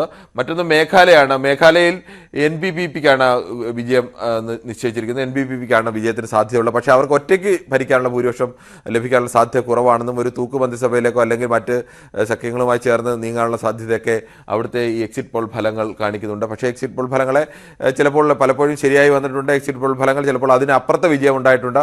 എന്നാൽ ഈ എക്സിറ്റ് പോൾ ഫലങ്ങൾ പൂർണ്ണമായും തെറ്റായ അന്തിമ ഫലങ്ങളും വന്നിട്ടുണ്ട്. അതുകൊണ്ട് പൂർണ്ണമായും നമുക്ക് ഇതിനെ എത്രത്തോളം വിശ്വസിക്കാം എന്നുള്ള ചോദ്യം മറ്റൊന്നാണ്. മറ്റൊന്ന് ഈ PF-മായി ബന്ധപ്പെട്ട ഒരു പ്രധാനപ്പെട്ട വാർത്ത തന്നെയാണ്. കോഴിക്കോട് നിന്നും K. സുനിൽകുമാർ എഴുതിയാണ്. ഈ ആസിഫ് ഗുപ്ത എന്ന് പറയുന്ന മനുഷ്യൻ്റെ കേസിലാണ് PF-മായി ബന്ധപ്പെട്ട് ഈ ആയിരക്കണക്കിന് ലക്ഷക്കണക്കിന് വരുന്ന തൊഴിലാളികൾക്ക് അനുകൂലമായ സുപ്രീം കോടതി വിധി ഉണ്ടായിരിക്കുന്നത്. അത്തരം ഒരു വിധിക്ക് വേണ്ടി, വീണ്ടും അത്തരം ഒരു വിഷയത്തിന് വേണ്ടി ഈ മനുഷ്യൻ സുപ്രീം കോടതിയെ സമീപിച്ചിരിക്കുകയാണ്. സ്വാഭാവികമായും ഈ ആനുകൂല്യം കിട്ടുന്ന എത്രയോ ആയിരങ്ങൾക്ക് ആണെന്ന് ഓർക്കണം. അവർക്ക് വേണ്ടി എല്ലാം നിയമത്തിൻ്റെ പരമാവധി ഉപയോഗിച്ച് വാദിച്ച് ആ നിയമം നേടിയെടുത്ത ഒരു മനുഷ്യൻ കൂടിയാണ്. അദ്ദേഹത്തെക്കുറിച്ചാണ്, അദ്ദേഹം വീണ്ടും കേസിന് പോകുന്നതിനെക്കുറിച്ചാണ് ഈ വാർത്തയുള്ളത്. മറ്റൊന്ന് എല്ലാ പത്രങ്ങളും പ്രാധാന്യത്തോടു കൂടി നൽകിയിട്ടുണ്ട്. മെസ്സിക്ക് 700 ഗോൾ, ക്ലബ് ഫുട്ബോളിൽ മെസ്സിയുടെ 700ാമത്തെ ഗോൾ ഇന്നലെയായിരുന്നു. 500 എന്നൊക്കെ പറഞ്ഞ മലയാള സിനിമയിലെ ഹിറ്റ് നായകൻ്റെ പേര് പറയുന്നത് പോലെ 700 എന്നൊരു പേരാണ് നൽകിയിരിക്കുന്നത്. ഇത് എല്ലാ പത്രങ്ങളും നൽകിയിട്ടുണ്ട്. പക്ഷേ മെസ്സിക്ക് ഇന്നലെ ഇതിനും അപ്പുറത്തേക്ക് മറ്റൊരു അവാർഡ്, ഇന്നലെ ഫിഫയുടെ അവാർഡ് കിട്ടി. ഏറ്റവും മികച്ച കളിക്കാരൻ, കഴിഞ്ഞ വർഷത്തെ ഏറ്റവും മികച്ച കളിക്കാരനുള്ള ദ ബെസ്റ്റ് അവാർഡ് മെസ്സിക്ക് ലഭിച്ചു. പക്ഷേ അത് ഇന്നലെ രാത്രി 2:30 കൂടി ലഭിച്ച അവാർഡാണ്. അതിൻ്റെ വാർത്തകൾ പക്ഷേ പ്രധാനപ്പെട്ട പത്രങ്ങളൊന്നും കണ്ടില്ല. ചിലപ്പോൾ അന്തിമ എഡിഷനിൽ ചിലപ്പോൾ ചില പത്രങ്ങളെങ്കിലും വരാൻ സാധ്യതയുണ്ട്. എന്നാൽ ഇതിനപ്പുറത്തേക്ക് വിജയത്തിലേക്ക് മെസ്സിയും അർജന്റീനയും സ്കലോണിയും എമിലിയാനോ മാർട്ടിനസും എല്ലാം മാറി. മികച്ച ഗോളി, മികച്ച കോച്ച്, അതോടൊപ്പം തന്നെ മികച്ച ആരാധകരുള്ള ടീം, ഇതെല്ലാം അർജന്റീനയ്ക്ക് ഏറെ സമ്മാനം ലഭിച്ചൊരു രാത്രി കൂടിയായിരുന്നു ഇന്നലെ. മറ്റൊന്ന് മാതൃഭൂമി നൽകിയിരിക്കുന്ന പ്രധാന വാർത്ത, സഭ തിളച്ചു, മുഖ്യമന്ത്രിയും പ്രതിപക്ഷ പോര് എന്നുള്ളതാണ്. പഴയ വിജയനെ ഓർമ്മിപ്പിച്ച് മുഖ്യമന്ത്രി, പഴയ വിജയനെയും പുതിയ വിജയനെയും പേടിയില്ലെന്ന് സതീശൻ, നടുത്തളത്തിലേക്ക് ഇറങ്ങി ഭരണപക്ഷവും എന്നുള്ളതാണ്. ഇന്നലെ ഭരണപക്ഷവും പ്രതിപക്ഷവും തമ്മിൽ വലിയ പോരായിരുന്നു. വാക്കുകളുടെ ശരങ്ങളെടുത്ത് എത്രത്തോളം മൂർച്ചയോടുകൂടിയാണ് മുഖ്യമന്ത്രി പ്രതിപക്ഷ നേതാവിനെ ആക്രമിച്ചത്, അതേ മൂർച്ചയോടുകൂടി തന്നെ പ്രതിപക്ഷ നേതാവ് മുഖ്യമന്ത്രിയെ തിരിച്ചാക്രമിക്കുക. അങ്ങനെ ഭരണപക്ഷ MLA മാരും പ്രതിപക്ഷ MLA മാരും എല്ലാം ഇന്നലെ വളരെ വലിയ വീര്യത്തിലും വാശിയിലുമൊക്കെയായിരുന്നു ഒടുവിൽ സ്പീക്കർക്ക് തന്നെ ഭരണപക്ഷത്തോട് പറയേണ്ടി വന്നു, നിങ്ങൾ കുറെ കൂടി മര്യാദ കാണിക്കണം എന്ന് പറയേണ്ട ഒരവസ്ഥയുണ്ടായി. അത്തരം സാധാരണ പ്രതിപക്ഷത്തിൻ്റെ ഭാഗത്തു നിന്നാണ് വലിയ ബഹളം ഉണ്ടായത്. ഇന്നലെ ഭരണപക്ഷവും അതേ ശക്തിയിൽ തന്നെ നിൽക്കുകയായിരുന്നു. ആ വാർത്തയാണ് പ്രാധാന്യത്തോടു കൂടി തന്നെ മാതൃഭൂമി നൽകിയിട്ടുള്ളത്. മറ്റു പത്രങ്ങളും ഈ വാർത്തയ്ക്ക് ഇതേ സവിശേഷമായ പ്രാധാന്യം തന്നെ നൽകിയിട്ടുണ്ട്. മറ്റൊന്ന്, മാതൃഭൂമി ഒന്നാം പേജിൽ ഒരു പ്രധാന വാർത്തയായി തന്നെ നൽകിയിരിക്കുന്നു. വൈക്കം സത്യാഗ്രഹത്തിന് 99 വർഷം തികയാണ്. ശതാബ്ദി വർഷത്തിലേക്ക് വൈക്കം സത്യാഗ്രഹം മാറുകയാണ്. അതിന് മുൻ പേജിൽ തന്നെ വലിയ ചിത്രമൊക്കെ സഹിതം വാർത്ത നൽകുകയും അകത്ത് എഡിറ്റ് പേജിൽ വൈക്കം സത്യാഗ്രഹത്തെക്കുറിച്ച് വലിയൊരു ലേഖനം തന്നെ മാതൃഭൂമി പ്രസിദ്ധീകരിച്ചിട്ടുണ്ട്. പ്രത്യേകിച്ച് ഇത് എല്ലാ പത്രങ്ങളും ചരിത്ര വിദ്യാർത്ഥികളും കേരളത്തെ അറിയേണ്ടവരെല്ലാം അറിഞ്ഞിരിക്കേണ്ട ഒന്നാണ്. പക്ഷേ മാതൃഭൂമി അത് സവിശേഷമായി ഓർക്കാൻ KP കേശവമേനോൻ അന്ന് സമരത്തിൻ്റെ പ്രധാനപ്പെട്ട നായകനായിരുന്നു. മാതൃഭൂമിയുടെ സ്ഥാപകനും ആദ്യ പത്രാധിപരും മരണം വരെ പത്രാധിപരൊക്കെ ആയിരുന്ന അദ്ദേഹം. അതുകൊണ്ട് തന്നെയാവും മാതൃഭൂമി പ്രത്യേകം തന്നെ ഓർത്ത് ഇത് ചെയ്തത്. മറ്റുള്ളവരും കൂടി ഓർക്കേണ്ട ഒരു വാർത്ത തന്നെയാണ് ഇത്. വൈക്കം സത്യാഗ്രഹത്തിൻ്റെ ശതാബ്ദിയിലേക്ക് കടക്കുന്നു എന്നുള്ളത്. മറ്റൊന്ന് മാതൃഭൂമിയിലെ വാർത്തയാണ്. പ്രഖ്യാപിച്ചത് 2799 തസ്തിക, നിലവിൽ വന്നത് 932 മാത്രം എന്നുള്ളതാണ്. അത് ആരോഗ്യവകുപ്പ് ഇത്രയും കൂടുതൽ തസ്തികകൾ പ്രഖ്യാപിക്കുമ്പോൾ വലിയ കയ്യടിയൊക്കെ ഉണ്ടാകുന്നു. ആളുകൾ വലിയ ആവേശത്തിൽ ജോലി കിട്ടുമെന്നൊക്കെ പ്രതീക്ഷിക്കുന്നു. പക്ഷേ ഫലത്തിൽ നടപ്പായത് അതിൻ്റെ മൂന്നിൽ ഒന്ന് മാത്രമാണ്, 932 മാത്രമാണ്. തിരുവനന്തപുരത്ത് നിന്നും R ജയപ്രസാദിൻ്റെ വാർത്തയാണ്. പാരാമെഡിക്കൽ തസ്തികകളോട് വീണ്ടും അവഗണന തുടരുന്നു. അതിൻ്റെ കണക്ക് സഹിതമാണ് എത്രയാണ് അവിടെ വന്നത്, പ്രഖ്യാപിച്ചത് എത്രയാണ്, നിയമിച്ചത് എത്രയാണ് എന്ന സഹിതമാണ് വാർത്ത നൽകിയിരിക്കുന്നത്. മറ്റൊന്ന്, സാധാരണ മനുഷ്യരെ സംബന്ധിച്ച് ജീവിതത്തിൻ്റെ എല്ലാ മേഖലയിലും കൂടുതൽ ചിലവായിക്കൊണ്ടിരിക്കുകയാണ്. വിലക്കയറ്റം ഇങ്ങനെ ഒരു മേഖലയിൽ നിന്നില്ല, എല്ലാ മേഖലയിലും വില കയറിക്കൊണ്ടേയിരിക്കുകയാണ്. ജീവിത ചെലവ് അനിയന്ത്രിതമായി കൂടിക്കൊണ്ടേയിരിക്കുകയാണ്. റെയിൽവേയും അപ്പോൾ വിടുന്നില്ല. റെയിൽവേ അവിടുത്തെ ഭക്ഷണത്തിന്, ഒന്നാമത് ഇന്ത്യൻ റെയിൽവേയുടെ ഭക്ഷണത്തെക്കുറിച്ച് വ്യാപകമായ വലിയ പരാതികളൊക്കെ ഉള്ളതാണ്. പക്ഷേ ഈ പരാതിക്ക് അപ്പുറം ഇപ്പോൾ അവർ വിലയും കൂടി കൂട്ടിയിരിക്കുകയാണ്. 59 രൂപയായിരുന്നു ഒരു ചോറിന് ഉണ്ടായിരുന്നത്, ഊണിനുണ്ടായിരുന്നത്. അതിപ്പോൾ 95 രൂപയൊക്കെയാണ് കൂട്ടിയിരിക്കുന്നത്. സാധാരണ പുറത്തെ ഹോട്ടലുകളൊക്കെ നല്ല ഭക്ഷണം കിട്ടുന്ന ഹോട്ടലുകളിൽ നമുക്ക് കഴിക്കേണ്ടതിനേക്കാൾ കൂടിയ തുകയിലേക്കാണ് ഈ റെയിൽവേയുടെ ഫുഡ് മാറ്റിയിരിക്കുന്നത്. അപ്പം കടലക്കറി 50 രൂപയിലേക്ക് കൂട്ടി. പൊറോട്ടയാണെങ്കിൽ 29 നിന്ന് 45 രൂപയാക്കി. മസാലദോശ 16 നിന്ന് 25. അങ്ങനെ എല്ലാ ബോണ്ടയ്ക്ക് 21 രൂപയിൽ നിന്ന് 2 ബോണ്ടയ്ക്ക് ഇനി 30 രൂപയാണ് നൽകേണ്ടത്. അതുപോലെ ഒപ്പം തന്നെ ഉള്ളിവടയ്ക്ക് 25 രൂപയുടെ ഉള്ളിവടയൊക്കെ റെയിൽവേയിൽ കയറിയാൽ ട്രെയിനിൽ നിന്ന് കഴിക്കേണ്ടി വരുന്ന അവസ്ഥയാണ്. മറ്റൊന്ന്, കേരളമോദി പ്രധാന വാർത്തയായി നൽകിയിരിക്കുന്നത് ഭിന്നിപ്പിക്കാൻ നോക്കരുത് എന്നുള്ളതാണ്. രാജ്യത്തെ പ്രധാനപ്പെട്ട രാജ്യ തലസ്ഥാനത്തിനടക്കം പേരുകൾ, പാണ്ഡവരുടെ പേരുകളൊക്കെ നൽകണം. ഇന്ദ്രപ്രസ്ഥം സ്ഥാപിച്ചത് പാണ്ഡവരാണ്, അതുകൊണ്ട് അവിടെ മുഗൾ രാജാക്കന്മാരുടെ പേരുകളെല്ലാം ഒഴിവാക്കണമെന്ന് പറഞ്ഞൊരു ഹർജിയുമായി BJP നേതാവ് ചെന്നപ്പോൾ ഇത് നിങ്ങൾ രാജ്യത്തെ കത്തിക്കാനാണ് നോക്കുന്നത്, ഭിന്നിപ്പിക്കാൻ നോക്കരുത്. ഈ രാജ്യത്തിൻ്റെ സംസ്കാരം അങ്ങനെയല്ല, ഹിന്ദു മതത്തിൻ്റെ സംസ്കാരവും അങ്ങനെയല്ല. അതിശക്തമായൊരു വിധിയാണ് ഇന്നലെ വന്നത്. ജസ്റ്റിസ് KM ജോസഫിൻ്റെയും ജസ്റ്റിസ് നാഗരത്നയുമായിരുന്നു വിധി. ആ വിധിയാണ് പ്രധാന വാർത്തയായി നൽകിയിരിക്കുന്നത്. മറ്റൊന്ന്, വീട്ടമ്മയ്ക്ക് വീട്ടിൽ തുടങ്ങാനുള്ള ഒരു പദ്ധതി ിലേക്കാണ് സർക്കാർ നീങ്ങുന്നത്. അത് OC മോഹൻരാജിന്റെ വാർത്ത. 10 ലക്ഷം രൂപ വരെ വീട്ടമ്മമാർക്ക് വായ്പ ലഭിക്കുന്ന ഒരു പദ്ധതിക്ക് ഇന്ന് അന്തിമ തീരുമാനം ഉണ്ടായേക്കും. അത് ഒരു എക്സ്ക്ലൂസീവ് വാർത്തയായി തന്നെ കേരള കൗമുദി നൽകിയിട്ടുണ്ട്. ഈ പദ്ധതി നടപ്പാകുകയാണെങ്കിൽ ഏറെ പ്രയോജനമുള്ള വാർത്ത കൂടിയാണ്. മറ്റൊന്ന്, ദേശാഭിമാനിയുടെ വാർത്ത കിഫ്ബിയുമായി മുന്നോട്ട് എന്നുള്ളതാണ്. സ്വാഭാവികമായും കിഫ്ബിയുടെ പുതിയ പദ്ധതികൾ 5682 കോടി രൂപയുടെ പദ്ധതി പ്രഖ്യാപിച്ചത് ദേശാഭിമാനിയെ സംബന്ധിച്ച് ഇപ്പോഴത്തെ ഒരു കിഫ്ബി വിവാദം നിൽക്കുന്ന ഘട്ടത്തിൽ പ്രധാന വാർത്ത തന്നെയാണ്. അത് തന്നെയാണ് പ്രധാന വാർത്തയായി നൽകിയിരിക്കുന്നത്. വീക്ഷണം നൽകിയിരിക്കുന്നത് വീക്ഷണത്തിന്റെ രാഷ്ട്രീയം വെച്ച് പിണറായിക്ക് കരിങ്കൊടി പേടി എന്നുള്ളതാണ്. സഭ സ്തംഭിച്ച വാർത്തയ്ക്ക് നൽകിയിരിക്കുന്ന തലക്കെട്ടതാണ്. നിസാർ മുഹമ്മദിന്റെ ആണ് ആ വാർത്ത എഴുതിയിരിക്കുന്നത്. മറ്റൊന്ന്, മംഗളം VC-ക്കുള്ള വെട്ട് ഗവർണർ തടഞ്ഞു എന്നുള്ളതാണ്. VC-യും സർക്കാരും ഗവർണറുമായിട്ടുള്ള പോര്, അതിപ്പോൾ സംഘീയ സർവകലാശാല VC-യെ ചൊല്ലി രൂക്ഷമായിരിക്കുകയാണ് ഈ വാർത്തയും ഒട്ടുമിക്ക പത്രങ്ങളും നൽകിയിട്ടുണ്ട്. എന്തായാലും ഇനിയും മറ്റു വാർത്തകളിലേക്കും പത്രങ്ങളിലേക്കും ഒക്കെ പോകേണ്ടതുണ്ട്. പക്ഷേ സമയപരിമിതി മൂലം ഇന്നത്തെ പത്രം 18 അവസാനിക്കുന്നു.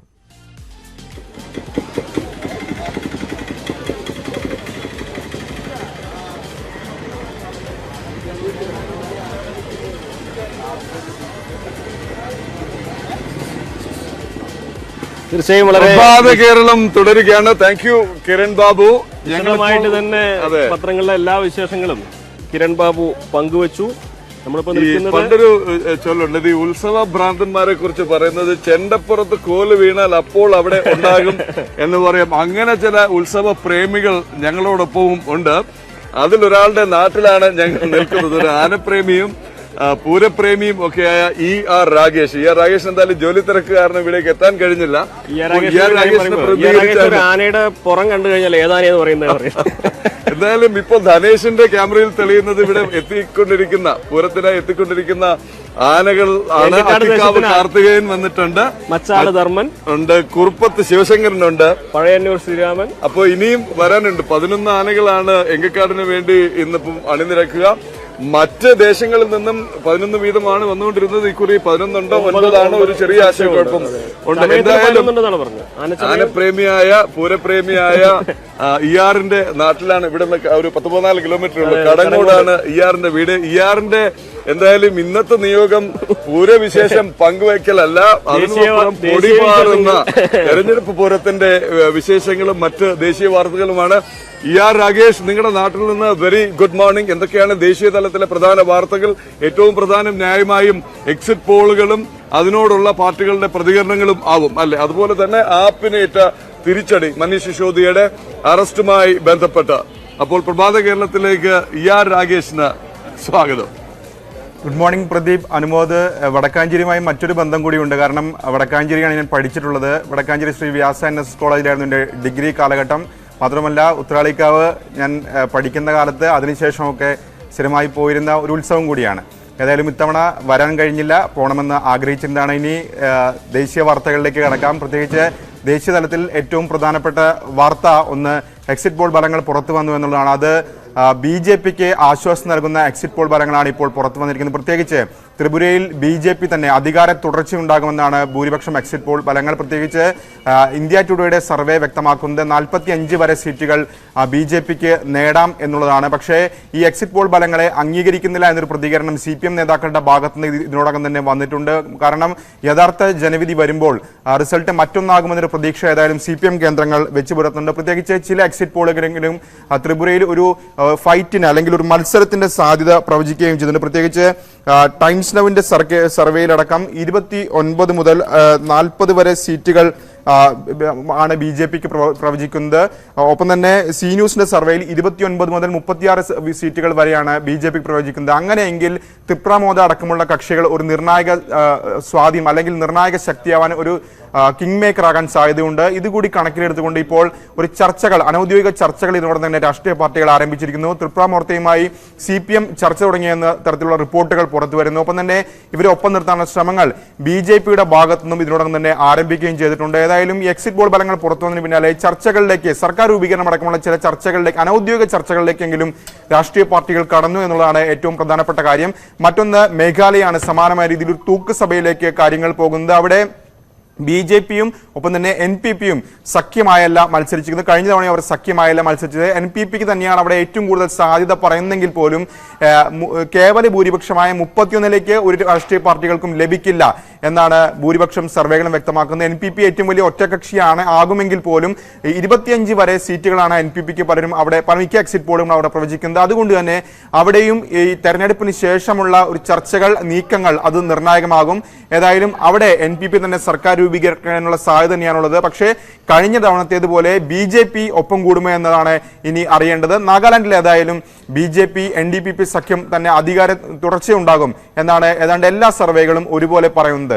മറ്റൊരു പ്രധാനപ്പെട്ട കാര്യം ഡൽഹി ഉപമുഖ്യമന്ത്രി മനീഷ് സിസോദിയുടെ അറസ്റ്റും അതിനുശേഷം ഉണ്ടായിരിക്കുന്ന പ്രതിഷേധവുമാണ്. ഏതായാലും ഡൽഹിയിൽ ഇന്നും പ്രതിഷേധം തുടരാൻ തന്നെയാണ് ആം ആദ്മി പാർട്ടിയുടെ തീരുമാനം. ഏതായാലും ഇന്നലെ BJP ഓഫീസിലേക്ക് അടക്കം ആം ആദ്മി പാർട്ടി പ്രവർത്തകർ മാർച്ച് നടത്തിയിരുന്നത്. മാർച്ച് പോലീസ് തടയുകയും പിന്നീട് പോലീസും പ്രവർത്തകരും തമ്മിൽ ഉന്തും തള്ളും ഒരു സംഘർഷത്തിലേക്ക് കാര്യങ്ങൾ പോകുന്ന സാഹചര്യം ഉണ്ടായി. പക്ഷേ അപ്പോൾ പോലും കോടതിയിൽ നിന്നൊരു തിരിച്ചടി ആണ് ആം ആദ്മി പാർട്ടിക്കും മനീഷ് സിസോദിയയ്ക്കും ഉണ്ടായത്. അതായത് CBI കുറ്റം സമ്മതിപ്പിക്കാൻ ശ്രമിക്കുന്നു എന്ന വാദമാണ് മനീഷ് സിസോദിയയ്ക്ക് വേണ്ടി ഹാജരായ അഭിഭാഷകൻ കോടതിയിൽ ഉന്നയിച്ചെങ്കിൽ പോലും കസ്റ്റഡിയിൽ വേണമെന്ന CBIയുടെ ആവശ്യം കോടതി അംഗീകരിച്ചിരുന്നു. 5 ദിവസത്തെ കസ്റ്റഡിയാണ് മനീഷ് സിസോദിയയ്ക്ക്, 5 ദിവസത്തെ CBI കസ്റ്റഡിയാണ് മനീഷ് സിസോദിയെ വിട്ടിരിക്കുന്നത്. പക്ഷേ ചില നിബന്ധനകൾ കോടതി മുന്നോട്ട് വയ്ക്കുകയും ചെയ്തിട്ടുണ്ട്. അതായത് CCTV ക്യാമറകൾക്ക് ഉള്ള സ്ഥലത്ത് മാത്രം റൂമിൽ വെച്ച് ചോദ്യം ചെയ്യണം. ഒപ്പം തന്നെ കുടുംബാംഗങ്ങളെ ദിവസേന 15 മിനിറ്റ് വീതം കാണാൻ അനുവദിക്കണം തുടങ്ങിയ നിബന്ധനകൾ കോടതിയുടെ ഭാഗത്തുനിന്ന് ഉണ്ടായിട്ടുണ്ട്. ഏതായാലും ഈ കസ്റ്റഡി കാലാവധി കഴിയുന്ന മുറയ്ക്ക് ജാമ്യാപേക്ഷ നൽകാനുള്ള തീരുമാനം ഏതായാലും ഇപ്പോൾ സിസോദിയുടെ അഭിഭാഷകരുടെ ഭാഗത്തുനിന്ന് ഉണ്ടായിട്ടുണ്ട്.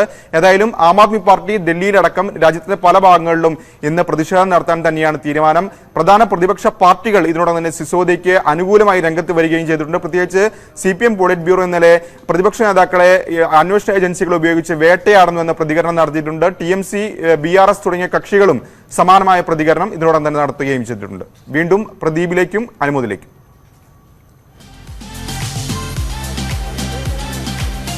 Thank you Rakesh. അപ്പൊ ത്രിപുര വടക്ക് കിഴക്കൻ സംസ്ഥാനങ്ങളിലെ തെരഞ്ഞെടുപ്പിൽ നിന്ന് നാട്ടിലെ ഒരു തെരഞ്ഞെടുപ്പിലേക്ക് കൂടി പോകാം, ഒരു പാർട്ടി തെരഞ്ഞെടുപ്പിലേക്ക്. അതെ, മുസ്ലിം ലീഗ് കോഴിക്കോട് ജില്ലാ കമ്മിറ്റിയിലേക്ക് നടന്ന തെരഞ്ഞെടുപ്പിൽ PK കുഞ്ഞാലിക്കുട്ടി പക്ഷത്തിന് തിരിച്ചടിയേറ്റിരിക്കുകയാണ്. KM ഷാജിയുടെ പക്ഷം തെരഞ്ഞെടുപ്പിൽ മത്സരിക്കുമെന്ന നിലപാടിൽ ഉറച്ചു നിന്നതോടെ കുഞ്ഞാലിക്കുട്ടിയുടെ പക്ഷം മത്സരത്തിൽ പിന്മാറുകയായിരുന്നു ചെയ്തത്. അപ്പൊ ഷാജിയുടെ പക്ഷത്തുള്ള അല്ലെങ്കിൽ ഷാജി ഗ്രൂപ്പിൽപ്പെട്ട MA റസാഖ് പ്രസിഡന്റും TT ഇസ്മായിൽ ജനറൽ സെക്രട്ടറിയുമായും തെരഞ്ഞെടുക്കപ്പെട്ടിരിക്കുകയാണ്.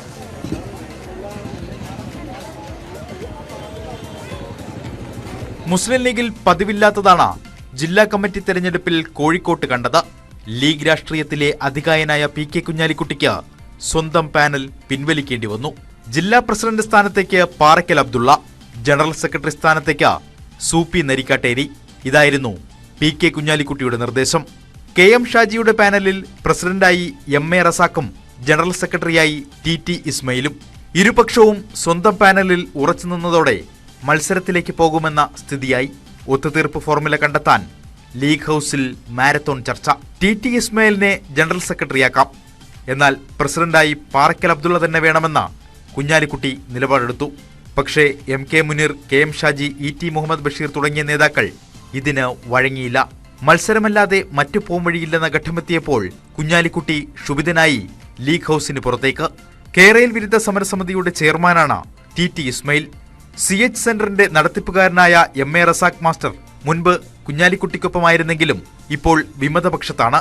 കണ്ണൂരിലെ തിരിച്ചടിക്ക് കോഴിക്കോട്ട് മറുപടി നൽകിയ ആത്മവിശ്വാസത്തിലാണ് KM ഷാജി പക്ഷം. 4-ന് നടക്കാനിരിക്കുന്ന സംസ്ഥാന ഭാരവാഹി തെരഞ്ഞെടുപ്പിൽ കോഴിക്കോട്ടെ ജയം വിമതപക്ഷത്തിന് ഊർജമാവും. ന്യൂസ് 18 കോഴിക്കോട്. അശ്വിൻ വെള്ളത്ത് ചേരുകയാണ് കോഴിക്കോട്ട് നിന്ന്. അശ്വിൻ, വിഭാഗീയതയും ഗ്രൂപ്പ് പോരും സജീവം ആവുകയാണോ മുസ്ലിം ലീഗിൽ?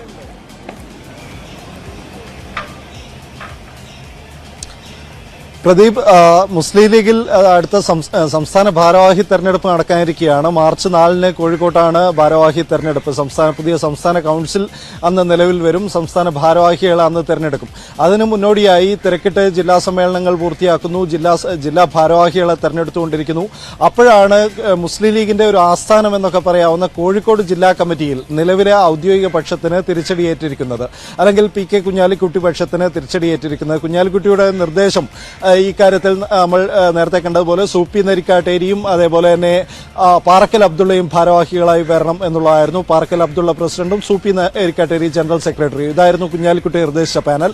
പക്ഷേ അപ്പുറത്ത് KM ഷാജിയുടെ പക്ഷം ശക്തമായി ഉറച്ചു നിന്നു. KM Shaji, MK Muneer, ET Muhammad Basheer എന്നുള്ള ഇവരൊക്കെയുള്ള ഒരു പക്ഷം. ആ പക്ഷം ഈ പുതിയൊരു പാനലുമായിട്ട് TT ഇസ്മയിൽ ജനറൽ സെക്രട്ടറിയും അതേപോലെ തന്നെ TT ഇസ്മയിൽ ജനറൽ സെക്രട്ടറി ആയിക്കൊണ്ട് അത്തരത്തിലുള്ള ഒരു പാനൽ മുന്നോട്ടേക്ക് വെച്ചു. ആ പാനൽ പക്ഷേ ഇതിനിടയിൽ തിരക്കിട്ട ചർച്ചകൾ നടന്നു. കുഞ്ഞാലിക്കുട്ടി പക്ഷത്തിന്റെ പാനൽ വരണം എന്നുള്ള നിലക്കുള്ള ചർച്ചകൾ നടന്നു. ഈ ചർച്ചകളിൽ നിന്ന് സാദിഖലി തങ്ങൾ വിട്ടുനിന്നു എന്നുള്ളതാണ് ഏറ്റവും പ്രധാനപ്പെട്ട കാര്യം. അങ്ങനെ ഒടുവിൽ ഈ കുഞ്ഞാലിക്കുട്ടി പക്ഷത്തിന് നേരത്തെ ഈ വിമതപക്ഷം പ്രഖ്യാപിച്ച പാനലുമായും ഉള്ള മത്സരം നടത്തേണ്ടി വന്നു. ഇനി അങ്ങോട്ടേക്ക് മുന്നോട്ടേക്ക് നീങ്ങണമെങ്കിൽ, ജില്ലാ ഭാരവാഹികളെ നിശ്ചയിക്കണമെങ്കിൽ ഇനി മത്സരം വേണം എന്നുള്ള ഘട്ടമെത്തിയപ്പോൾ കുഞ്ഞാലിക്കുട്ടി സ്വന്തം പാനലിനെ പിൻവലിച്ചു.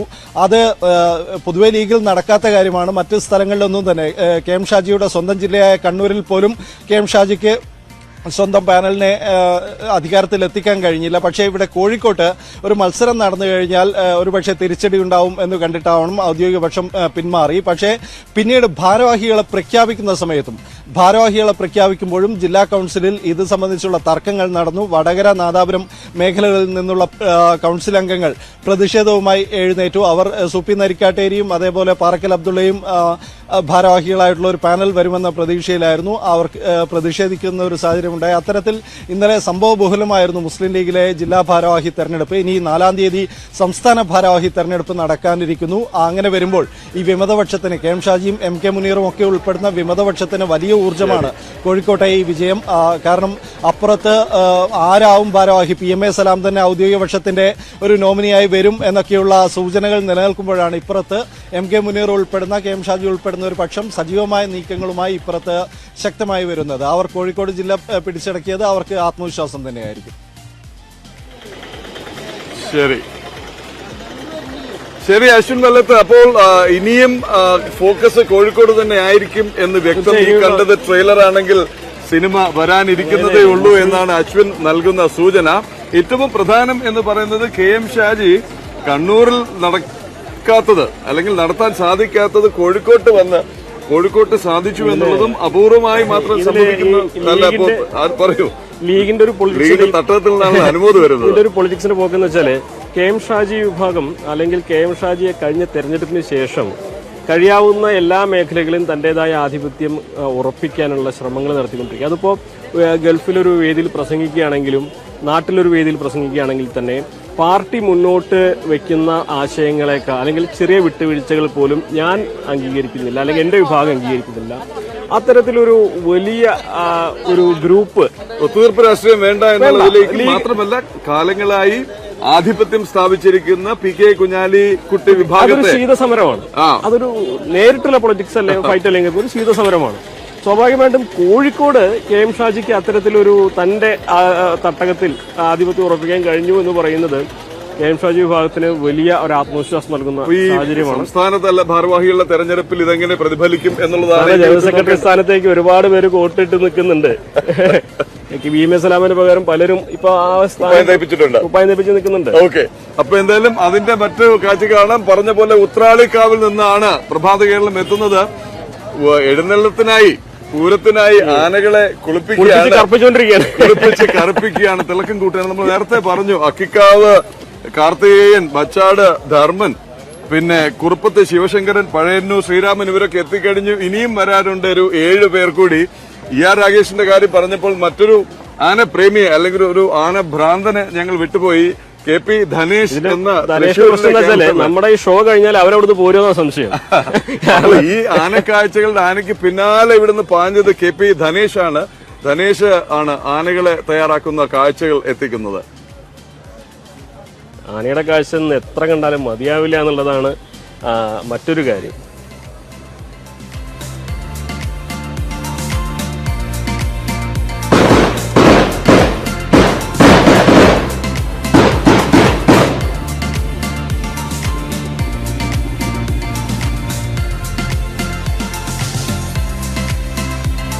നമുക്ക് അപ്പോൾ ഇനി നമുക്ക് തത്തയിലേക്ക് പോകാം അല്ലേ. കോഴിക്കോട്ട് എലത്തൂരിലെ തയ്യൽ തൊഴിലാളിയായ സുരേഷിനൊപ്പം ഒരു തത്ത കൂടിയിട്ട് 25 വർഷം മുമ്പ് കാക്കകളോട് മല്ലടിച്ച് ജീവൻ അപകടത്തിൽപ്പെട്ട ഒരു തത്തയെ സുരേഷ് എടുത്തു വളർത്തുകയായിരുന്നു, പരിപാലിച്ച് സുഖപ്പെടുത്തി. ഇന്നിപ്പോൾ എന്തായാലും വീട്ടിലെ ഓരോ അംഗമാണ്. ഊണും ഉറക്കവും എല്ലാം ഒരുമിച്ചാണ്. ഏറെ വൈകാരികതയോടെയാണ് 25 വർഷം എന്നൊക്കെ പറഞ്ഞാൽ വലിയ വൈകാരികതയ്ക്കുള്ള സാധ്യത നമുക്കുണ്ടല്ലോ. അതെ, കാണാം ആ കാഴ്ച.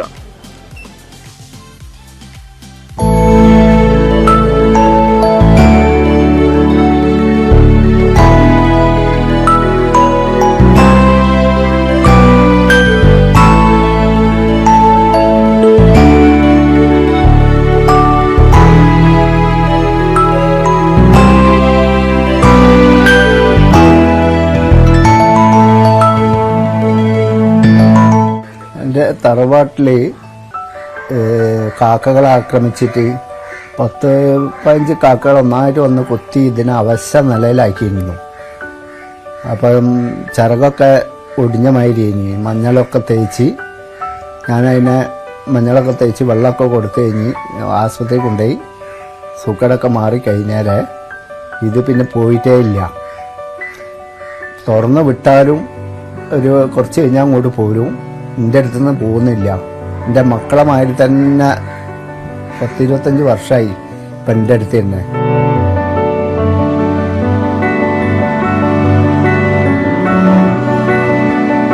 മോന് 1 വയസ്സുള്ളപ്പോൾ കിട്ടിയതാണ്. പിന്നെ ഭക്ഷണം കഴിക്കുകയാണെങ്കിൽ ഞങ്ങൾ ആ ഡൈനിങ് ടേബിളിൻ്റെ മുകളിൽ കയറി ഇരുന്ന് ഭക്ഷണം കഴിക്കൂ. പിന്നെ തുറന്ന് വിടുകയെന്നാണ്, തുറന്ന് വിടലുണ്ട്. വിട്ടാലും മൂപ്പര് പോയിട്ട് ഇങ്ങോട്ട് തന്നെ പോരും. പിന്നെ രാത്രി കിടക്കാനൊക്കെ എൻ്റെ ബെഡ്റൂമിലേക്ക് തന്നെയാണ് വരിക കിടക്കായി. പിന്നെ എനിക്ക് ഭക്ഷണങ്ങളൊക്കെ തീറ്റി തരും ചില സമയത്ത്. അങ്ങനെ പല ഇതും ഉണ്ട്. ഇതാണെങ്കിൽ ഇത് ഇവിടുന്ന് പോകുന്നുമില്ല.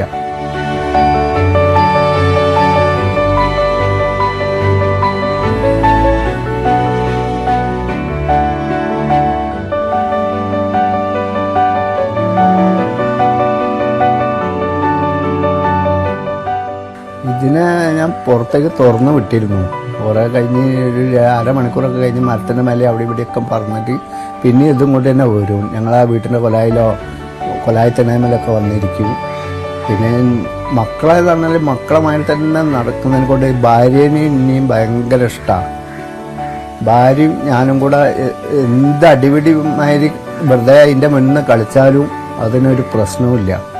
നേരെ മറിച്ച് മക്കളാണെങ്കിൽ ചിലപ്പം മക്കളെ പായിപ്പിക്കും എൻ്റെ അടുത്ത് നിന്നിട്ട്.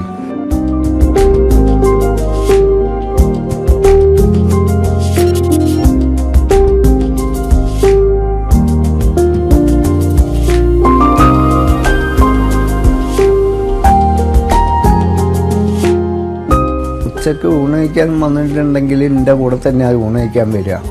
ഊണ് കഴിച്ച് കഴിഞ്ഞാൽ പിന്നെ കുറേ ഭക്ഷണങ്ങൾ ഇന്ന തീറ്റൽ, അത് തിന്നു കഴിഞ്ഞാൽ പിന്നെ ഇന്ന തീറ്റുന്ന പണിയില്ല. ഇന്ന തീറ്റും അത് കഴിഞ്ഞ് ഇന്നെയാണ് കൂടുതൽ ഇഷ്ടം. ഞാൻ എന്ത് കൊടുത്താലും അത് തിന്നോളും. ഇന്ന സാധനം ഒന്നുമില്ല, ഞാൻ എന്ത് കഴിക്കുകയാണോ അത് അതിന് വേണം. പിന്നെ മക്കളൊക്കെ ചിലപ്പോൾ ഇത് കൊടുക്കുക അച്ഛനെന്ന് പറയുമ്പോൾ അത് വാങ്ങിയിട്ട് എൻ്റെ വായിലേക്ക് ഇട്ടുതരും. അപ്പം അത് കഴിക്കുന്നുണ്ടോയെന്ന് നോക്കും. പിന്നെ കല്യാണപ്പരയിലൊക്കെ പോയി രാത്രിയൊക്കെ വന്നു കഴിഞ്ഞെന്ന് വെച്ചാൽ ഞാൻ ഭക്ഷണം കഴിക്കാതെ കിടക്കുകയാണെങ്കിൽ ഇത് ഭക്ഷണം കഴിക്കാതെ നിൽക്കും. എന്നിട്ട് ഇതിന് വേണ്ടിയിട്ടാണ് ഞാൻ അവിടെ ഇരുന്നൊരു ഭക്ഷണം കഴിക്കുന്നത്. ഒരിത്തിരി ഭക്ഷണം കഴിക്കുന്ന മാതിരി കാണിച്ചു കഴിഞ്ഞാൽ എൻ്റെ മുഖത്തേക്ക് നോക്കി ഇങ്ങനെ നിൽക്കും എന്ന് വെച്ചിട്ട്. അപ്പോൾ കഴിക്കുന്നുണ്ടോയെന്നുള്ളത് നോക്കിയും കൊണ്ടാണ് പിന്നെ അത് കഴിക്കുകയുള്ളൂ. അങ്ങനെയൊക്കെയാണ് ഇത്. അതാണ് ഇപ്പം ഒന്നും വിട്ടു പോകുന്നില്ല.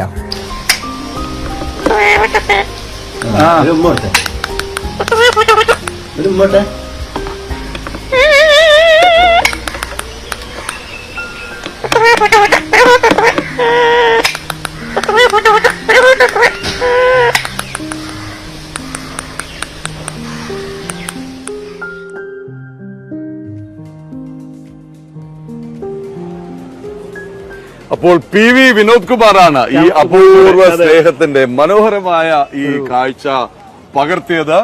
പ്രഭാത കേരളത്തിന്റെ സമയം തൽക്കാലം ഉത്രാളിക്കാവിൽ അവസാനിക്കുകയാണ്. പ്രഭാത കേരളമേ അവസാനിക്കുന്നുള്ളൂ. ഇന്നത്തെ പൂരം തുടരും. വിശേഷങ്ങളുണ്ട്, കാഴ്ചകളുണ്ട്. എങ്കക്കാടും കുമരനെല്ലൂരും വടക്കാഞ്ചേരിയും മത്സരിച്ച് അണിനിരക്കുന്നതിന്റെ മനോഹരമായ ദൃശ്യങ്ങൾ, നടപ്പുര പഞ്ചവാദ്യവും മേളവും പിന്നെ വെടിക്കെട്ടും, രാത്രി ആവർത്തന പൂരം എന്ന് വേണമെങ്കിൽ നമുക്ക് പറയാം. വീണ്ടും പൂര എഴുന്നള്ളിപ്പ് അടക്കമുള്ളവ ആവർത്തിക്കും. ഈ ദൃശ്യങ്ങളെല്ലാം വെടിക്കെട്ടടക്കം പ്രേക്ഷകരിലേക്ക് എത്തും ന്യൂസ് 18 കേരളത്തിലൂടെ തത്സമയം.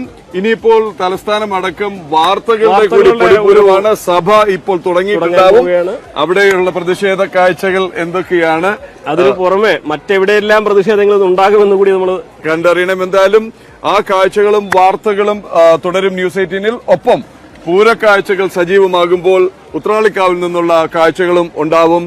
ഇപ്പോൾ ന്യൂസ് 18 എക്സ്പ്രസുമായി ആര്യാദേവൻ ചേരുകയാണ്. ഉത്രാളിക്കാവിൽ നിന്ന് തൽക്കാലം ഗുഡ് ബൈ, ശുഭദിനം.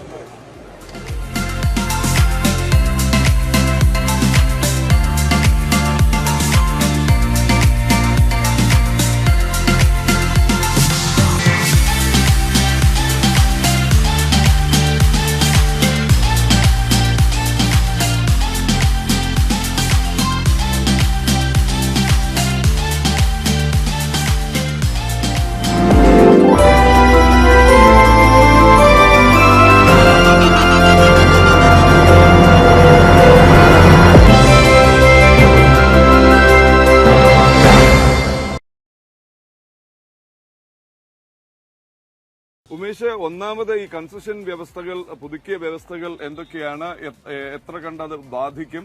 സ്വാഭാവികമായും പ്രതിഷേധങ്ങളും ഉയർന്നു വരാം.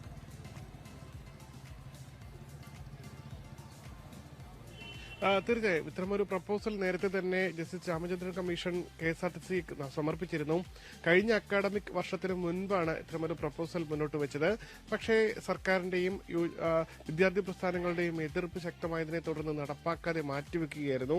പക്ഷേ KSRTC സാമ്പത്തിക പ്രതിസന്ധി രൂക്ഷമായി എന്നുള്ള കാരണം പറഞ്ഞാണ് വീണ്ടും ഇതേ പ്രപ്പോസൽ നടപ്പാക്കാൻ വേണ്ടി KSRTC പോകുന്നത്.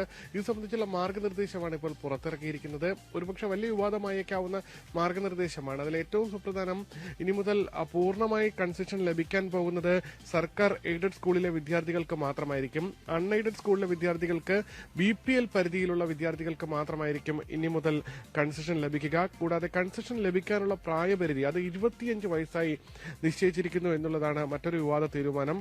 സർക്കാർ എയ്ഡഡ് കോളേജുകളിലെയും സർക്കാർ അർദ്ധ സർക്കാർ പ്രൊഫഷണൽ കോളേജുകളിലെയും ഇനി കൺസെഷൻ നൽകണമെങ്കിൽ അതിന്റെ നിയമവ്യവസ്ഥകൾ ശക്തമാക്കും, അല്ലെങ്കിൽ നിയന്ത്രണങ്ങൾ ശക്തമാക്കും. ആദായ നികുതിയോ GST റിട്ടേൺസോ നൽകുന്നവരുടെ മക്കൾക്ക് ഇനി മുതൽ കൺസെഷൻ നൽകില്ല. കൂടാതെ സ്വാശ്രയ കോളേജുകളിലെ BPL പരിധിയിലുള്ളവർക്ക് മാത്രമായിരിക്കും കൺസെഷൻ നൽകുക. സ്വാശ്രയ കോളേജുകളിലെയും അൺഎയ്ഡഡ് കോളേജിലെയും വിദ്യാർത്ഥികൾക്ക് യാത്രാ നിരക്കിന്റെ 30% മാത്രമായിരിക്കും ഡിസ്കൗണ്ട് കൺസെഷൻ നൽകുക.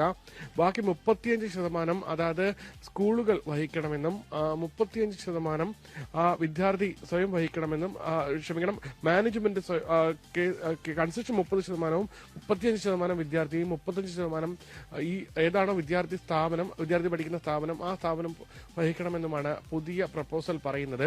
നിലവിൽ KSRTC മുന്നോട്ട് വെച്ച കണക്ക് പ്രകാരം ഒരു വർഷം 130 കോടി രൂപ ഈ കൺസെഷൻ നൽകുന്നതിലൂടെ മാത്രം, സൗജന്യ യാത്രാ കൺസെഷൻ നൽകുന്നതിലൂടെ മാത്രം KSRTCക്ക് നഷ്ടമാകുന്നുണ്ട് എന്നുള്ളതാണ് ന്യായീകരണം.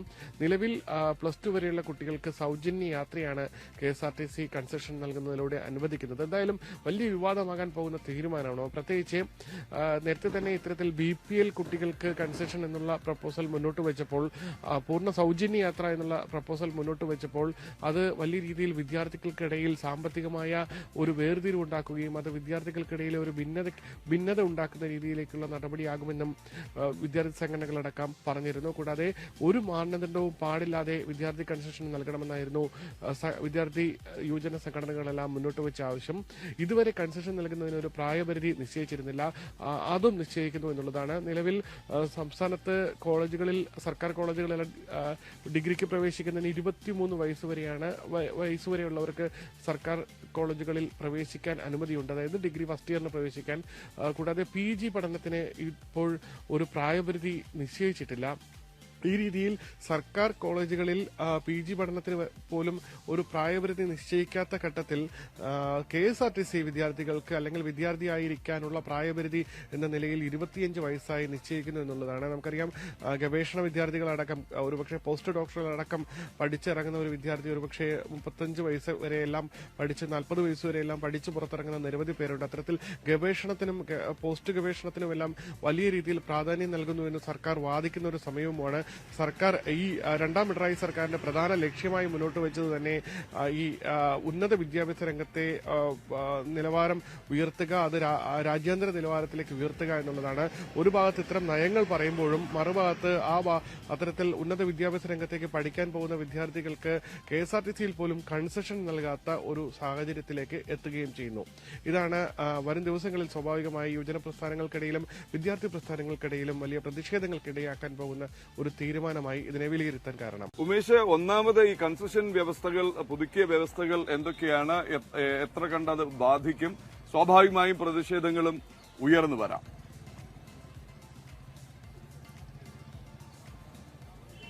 തീർച്ചയായും ഇത്തരമൊരു പ്രപ്പോസൽ നേരത്തെ തന്നെ ജസ്റ്റിസ് രാമചന്ദ്രൻ കമ്മീഷൻ KSRTC സമർപ്പിച്ചിരുന്നു. കഴിഞ്ഞ അക്കാഡമിക് വർഷത്തിന് മുൻപാണ് ഇത്തരമൊരു പ്രപ്പോസൽ മുന്നോട്ട് വെച്ചത്. പക്ഷേ സർക്കാർ